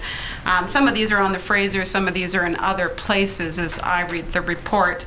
Some education programs, some water sorting, and some survival tank studies. They're all on page 14 under the list there. I'm actually interested in having you describe the challenges that you experienced in working with some of those projects, what you learned from them, what we could learn from them going forward. As you know, First Nations are very interested in pursuing selective fishing and working closely with partners around that. And so it would be very useful to know what their challenges are, what we've learned, and how we can move forward on that. Yes, with working with individuals within these projects, as with other projects, you're working with motivated individuals that have proposed a strategy or a gear type, and so we would work together in a team environment, and a lot of the First Nations projects were very effective, and we had good working relationships, and the Aboriginal sector also worked on pulling together education and training materials and workshops that also went out to communities throughout the province to increase the exposure of selective fishing and the importance of it, whether it was through videos as well as pamphlets they created to get out to their communities, and so on, as well as the workshop. So it was a very good working relationship. Great. I'm wondering and challenges going forward with respect to any of that, anything you'd like to bring to our attention at this point? Nothing that wasn't, equivalent in the other, within the, the commercial or recreational. There's a lot of challenges in terms of being able to carry out these projects effectively, but there was a lot learned and gained from this work. Can I just add something to that? Sure, Dr. One of the things I would suggest is for First Nations who are interested in this, there's a fairly active selective fishing program getting underway now in the United States, particularly in the Columbia River, where they have a lot of Endangered Species Act, ESA listed stocks, and they're being quite successful with that. So they're following on some of the work we've done, but they're also striking off in new directions as well. And the First Nations, the tribes down there, are very engaged in that. So there's a lot of knowledge there that could be transferred up to our own First Nations. And it's something that you're familiar with? Is there any particular recommendations that you're already aware of that could be useful in Mr. Commissioner's review of selective fishing for Fraser River Socket? They're just getting underway right now, so they're reviewing what we've done, but the earlier reports in the Columbia River Basin Bulletin, which you're probably aware of, indicate a steep learning curve last year, for example, that a lot of the selective fishing methods they tried didn't work or had marginal success. but the second year was much more successful, and they're going to expand that program again this year. Great. I'm wondering if we could have Exhibit 18 on the Commission's list. Mr. Curry, I believe this is a presentation you did in 2005 or 4 or 5. Are you familiar with this? Yes, I am. I'm just going to take you to a couple of pages on it. The first one is on the very first page. You do an overview, and on the top on the right, you'll see your little thing called Overview. And the fourth bullet is DFO and industry have resources to find solutions, and at that point that you were hoping that 5% of commercial TAC would be useful to you. But then you go on and comment on a challenge that First Nations and recreational communities don't have the funding. Is that something that you still agree with now, and is part of the challenges directly? They don't have the ability to take a portion of the catch, sell it, and have the resources available to do this work. So you have to look at strategies of where can you find the resources in terms of what pots of money are out there that are available to secure in order to carry on this work. And that's obviously a much more difficult thing to do than if you have something that's set aside.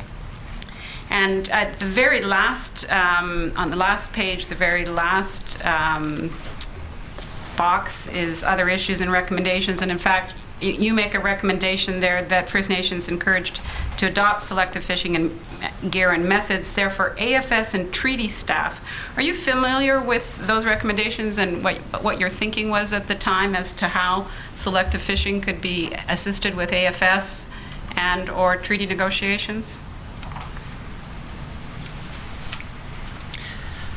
Yes, basically what I'm referring to is that as we move forward, to not lose sight of the benefits that accrue from fishing selectively, that through the managers, and most of the managers now that are managing AFS are fishery managers, and so keeping it on their radar in terms of when we're managing fisheries, Aboriginal fisheries, that we need to be thinking about the selectivity of the fisheries to make sure that they're moving ahead in a responsible and selective way, and that when negotiators are looking at negotiating fish chapters to treaties, that again, depending on the nature of the discussions and the fishing gear that's talked about, looking at moving as much as possible to the most selective fisheries possible. It's an opportunity to keep that front and center and part of those discussions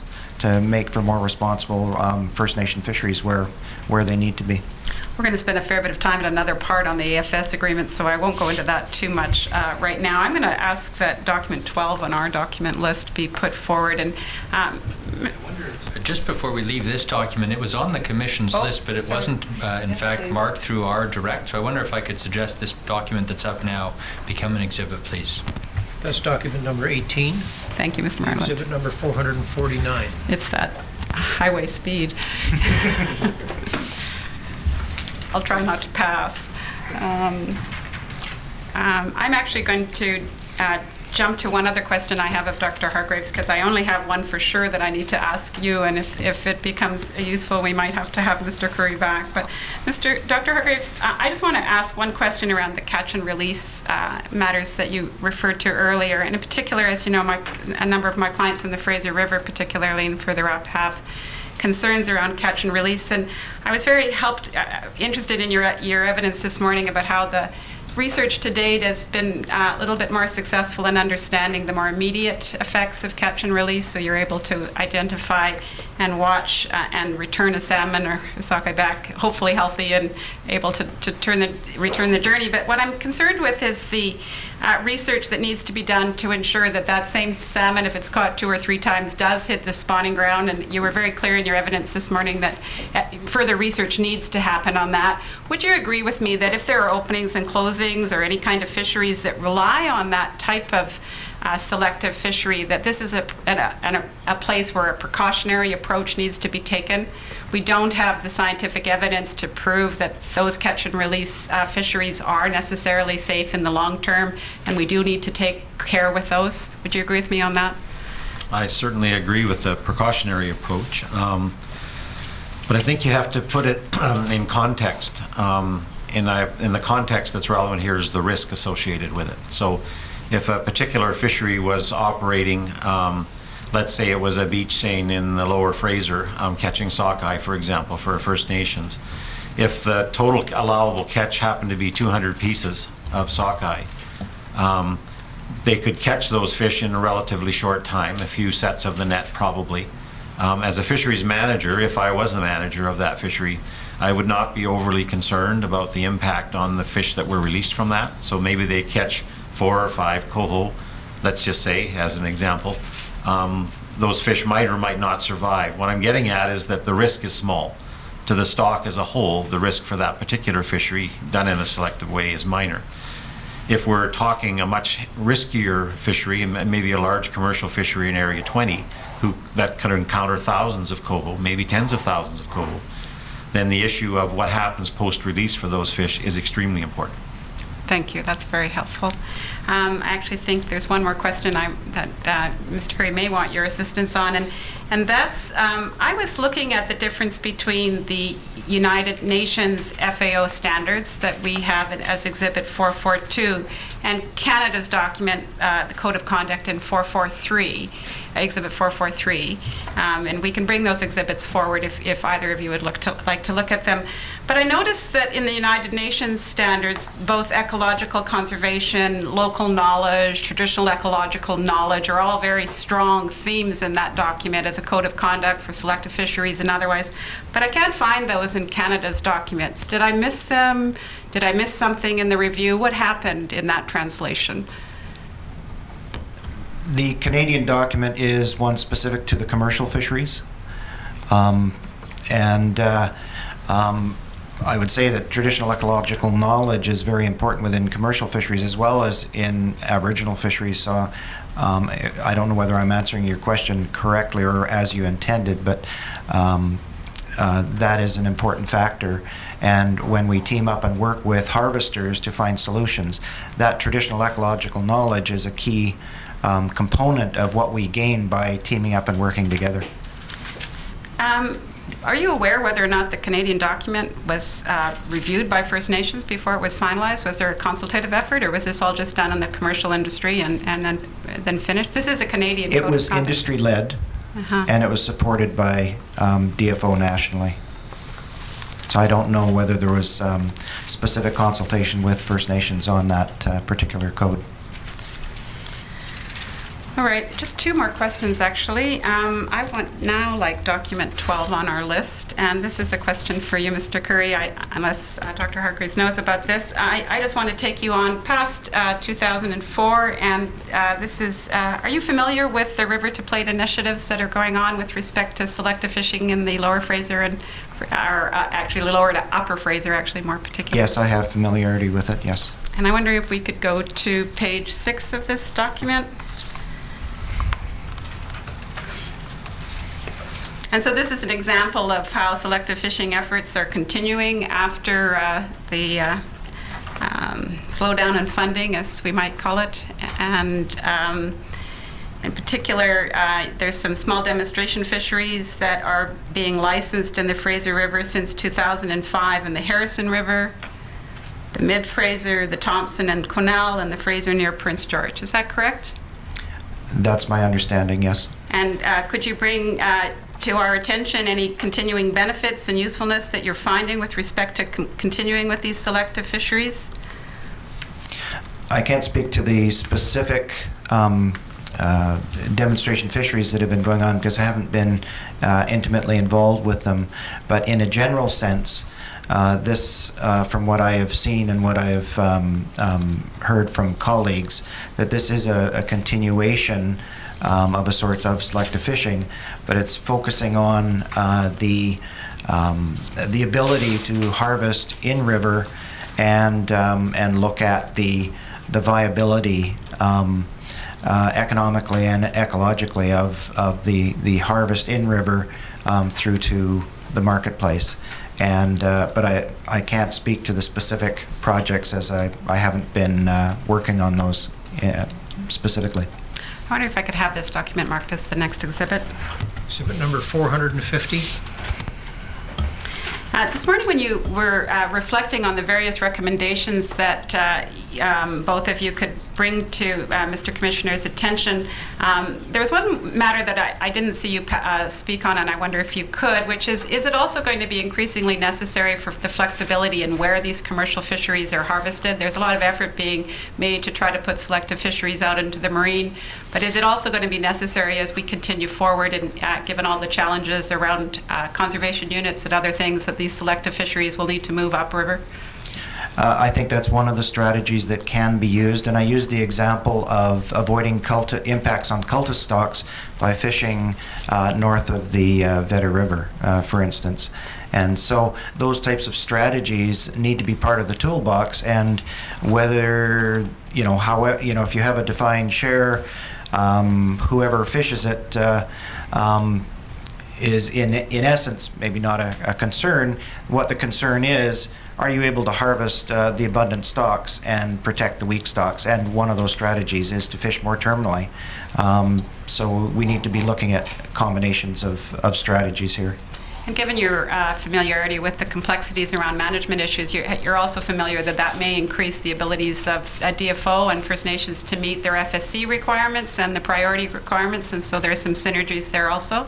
Without a doubt, where there's increased capacity to harvest, it can increase the capacity of First Nations to meet their FSC needs. Those are my questions, Mr. Commissioner. Mr. Commissioner, I'm taking it we're carrying on with the late run. Go for it. Okay. Gentlemen, just because there seems to have been a little bit of a problem earlier, let me just establish at the beginning, when I talk about commercial, in the following, when I talk about commercial industrial harvest, I'm referring specifically to the area harvesters. And I'm just going to put it to you that there's obviously a difference between this larger scale commercial industrial harvest with what my clients, and sorry I forgot to introduce myself, Nicole Chavez, I'm counsel for the Stolo Tribal Council and the Chiam Indian Band, co-counsel, that fish with what my clients called large appliances, so larger vessels that have a capacity to catch hundreds of thousands of fish in a span of a few hours in a Derby-style fishery. In comparison to an Aboriginal fishery that would use different kinds of gear types, but when it comes in the cases that boats are used, they would be smaller in size and quite often smaller in size. So it's quite important to make a distinction between that Aboriginal fishery, even if it has a commercial aspect, and a larger scale commercial industrial area style harvest. My experience with around Aboriginal fisheries has seen that First Nations individuals that have vessels that they use within the food, social, ceremonial fishery, but also use them in a commercial fishery. Yes, generally there's more vessels of a smaller size and less capacity. Quite often, in some cases, their nets are still the same length as in a commercial fishery, but in other cases, they use smaller nets just because of the capacity of their smaller vessels, or whether they're bringing those nets in potentially by hand, which is very inefficient compared to the style of commercial vessels today, gillnet vessels. Gillnet vessels where they'd be mechanically hauled in, for example. Yes. And so, and especially in the Fraser River context, upriver, if you're in river and you're dealing with those smaller boats, I think one of the issues that you already pointed to when it comes to survival tanks, one of the issues is stability of such a smaller boat, and that is would be a safety concern that you would have to take into account, right? Yes, that's right. And we made concessions for vessels under a certain size not having revival tanks. Now, when it comes to selective fishing, that can be achieved not just through selective fishing technologies, such as fishing gear, but also through restrictions in fishing times and geographic restrictions, right? And I think that's also an element of a selective fishery, to actually take into account fishing times, geography, etc. Absolutely, time and area. Now, when you're dealing with a more mixed stock fishery, especially so when it comes to dealing with a more mixed stock fishery, especially in marine areas, that in comparison to an in-river fishery, that would already be a more selective fishery.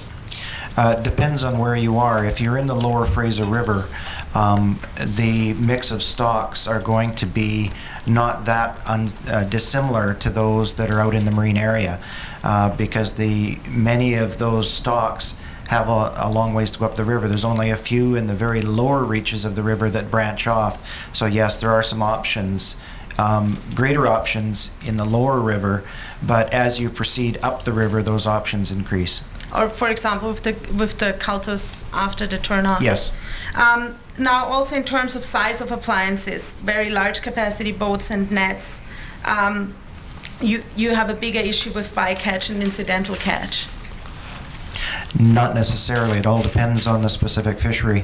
And for instance, early time Chinook in the Fraser River can be a serious concern, and the level of impact could be a small number of fish could be a large impact, whereas you could be looking at a different situation in the marine areas. So you really have to look at fishery to fishery and be very specific. Now, when it comes to the example you gave about the fisheries office on the West Coast, basically what you saw is he built, in working together with the different fishers, knowledge over time about in which areas you would see more mixed catch or more bycatch, and in which areas you could target specific stocks better, right?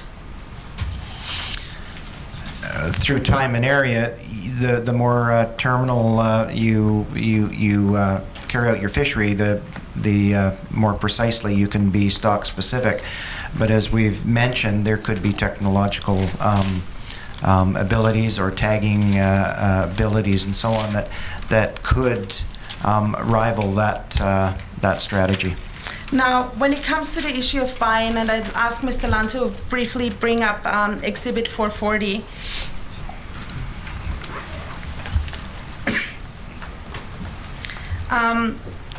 This memo from 2004 was signed off by, or drafted, I understand, by both of you at a time that you were no longer working on selective fisheries issues, right? Or no longer specifically, you'd moved on to different posts by that time.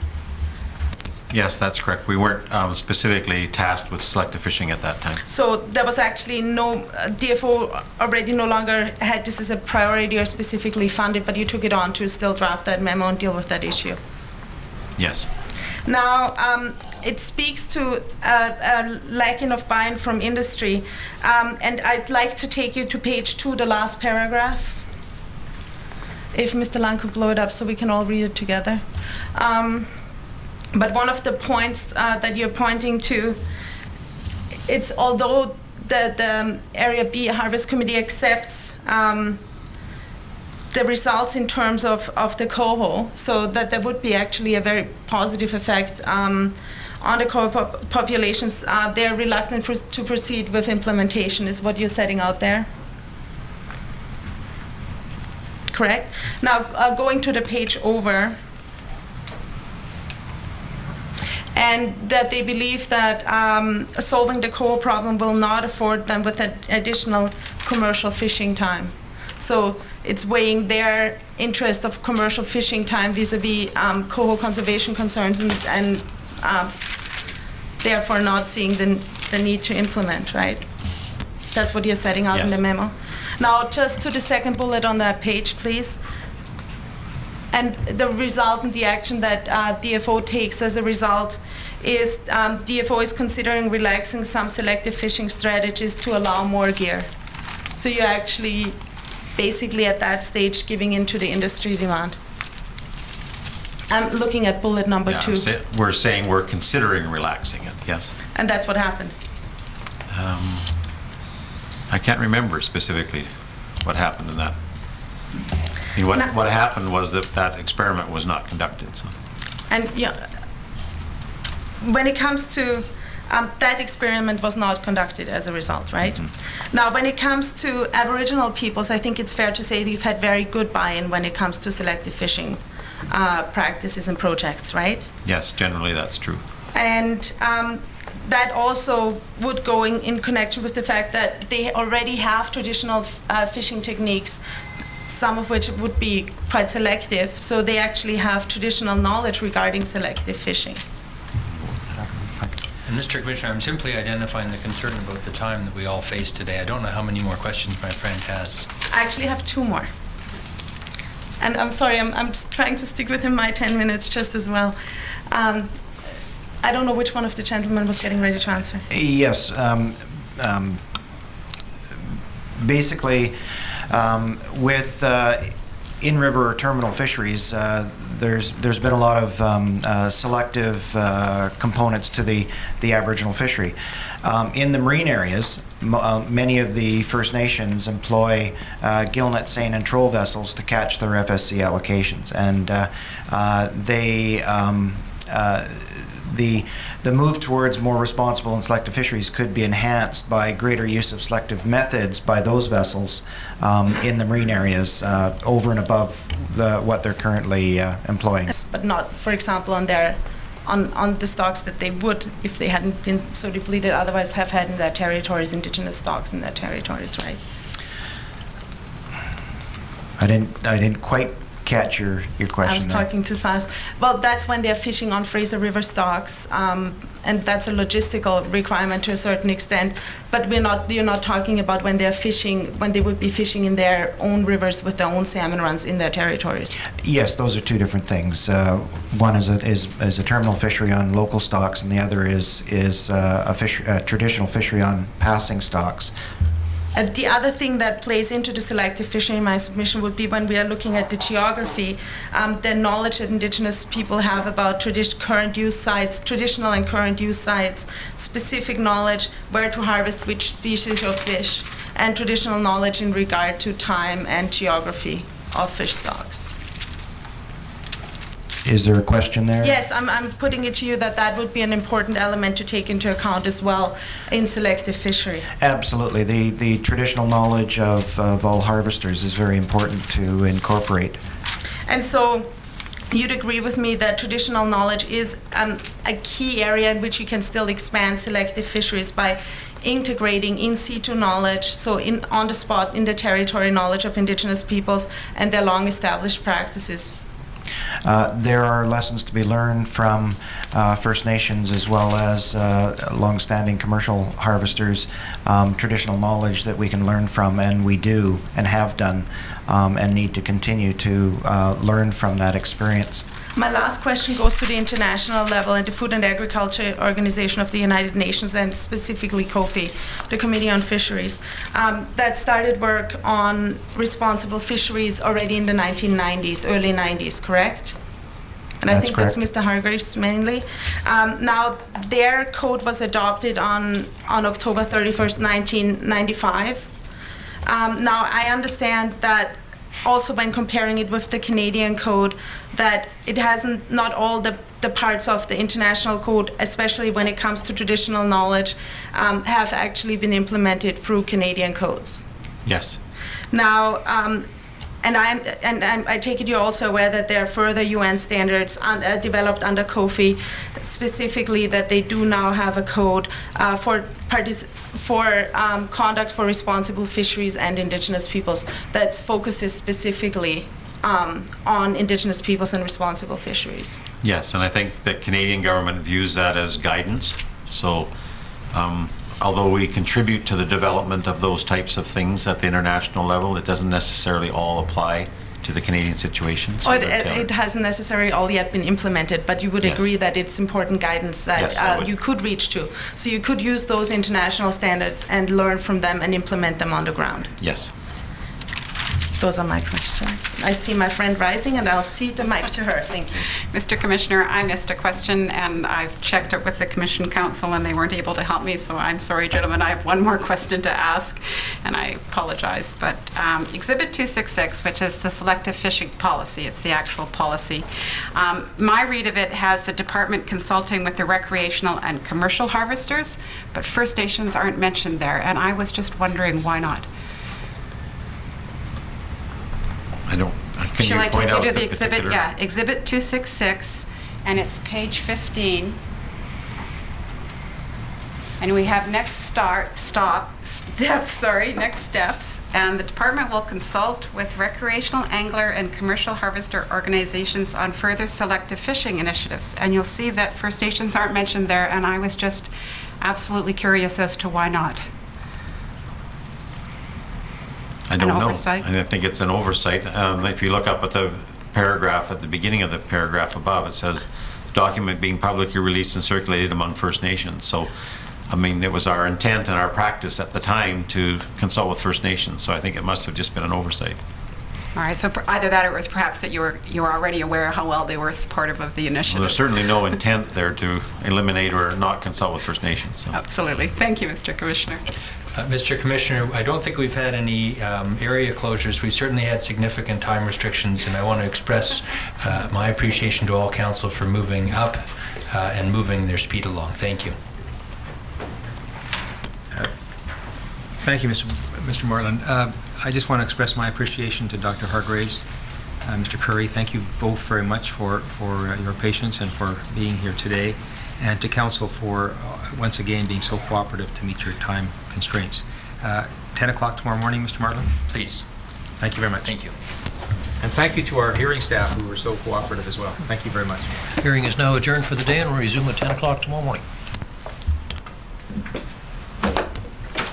Council is aware that there is a meeting at 9:15 tomorrow morning here in this room, in this room, in this room, in this room, in this room, in this room, in this room, in this room, in this room,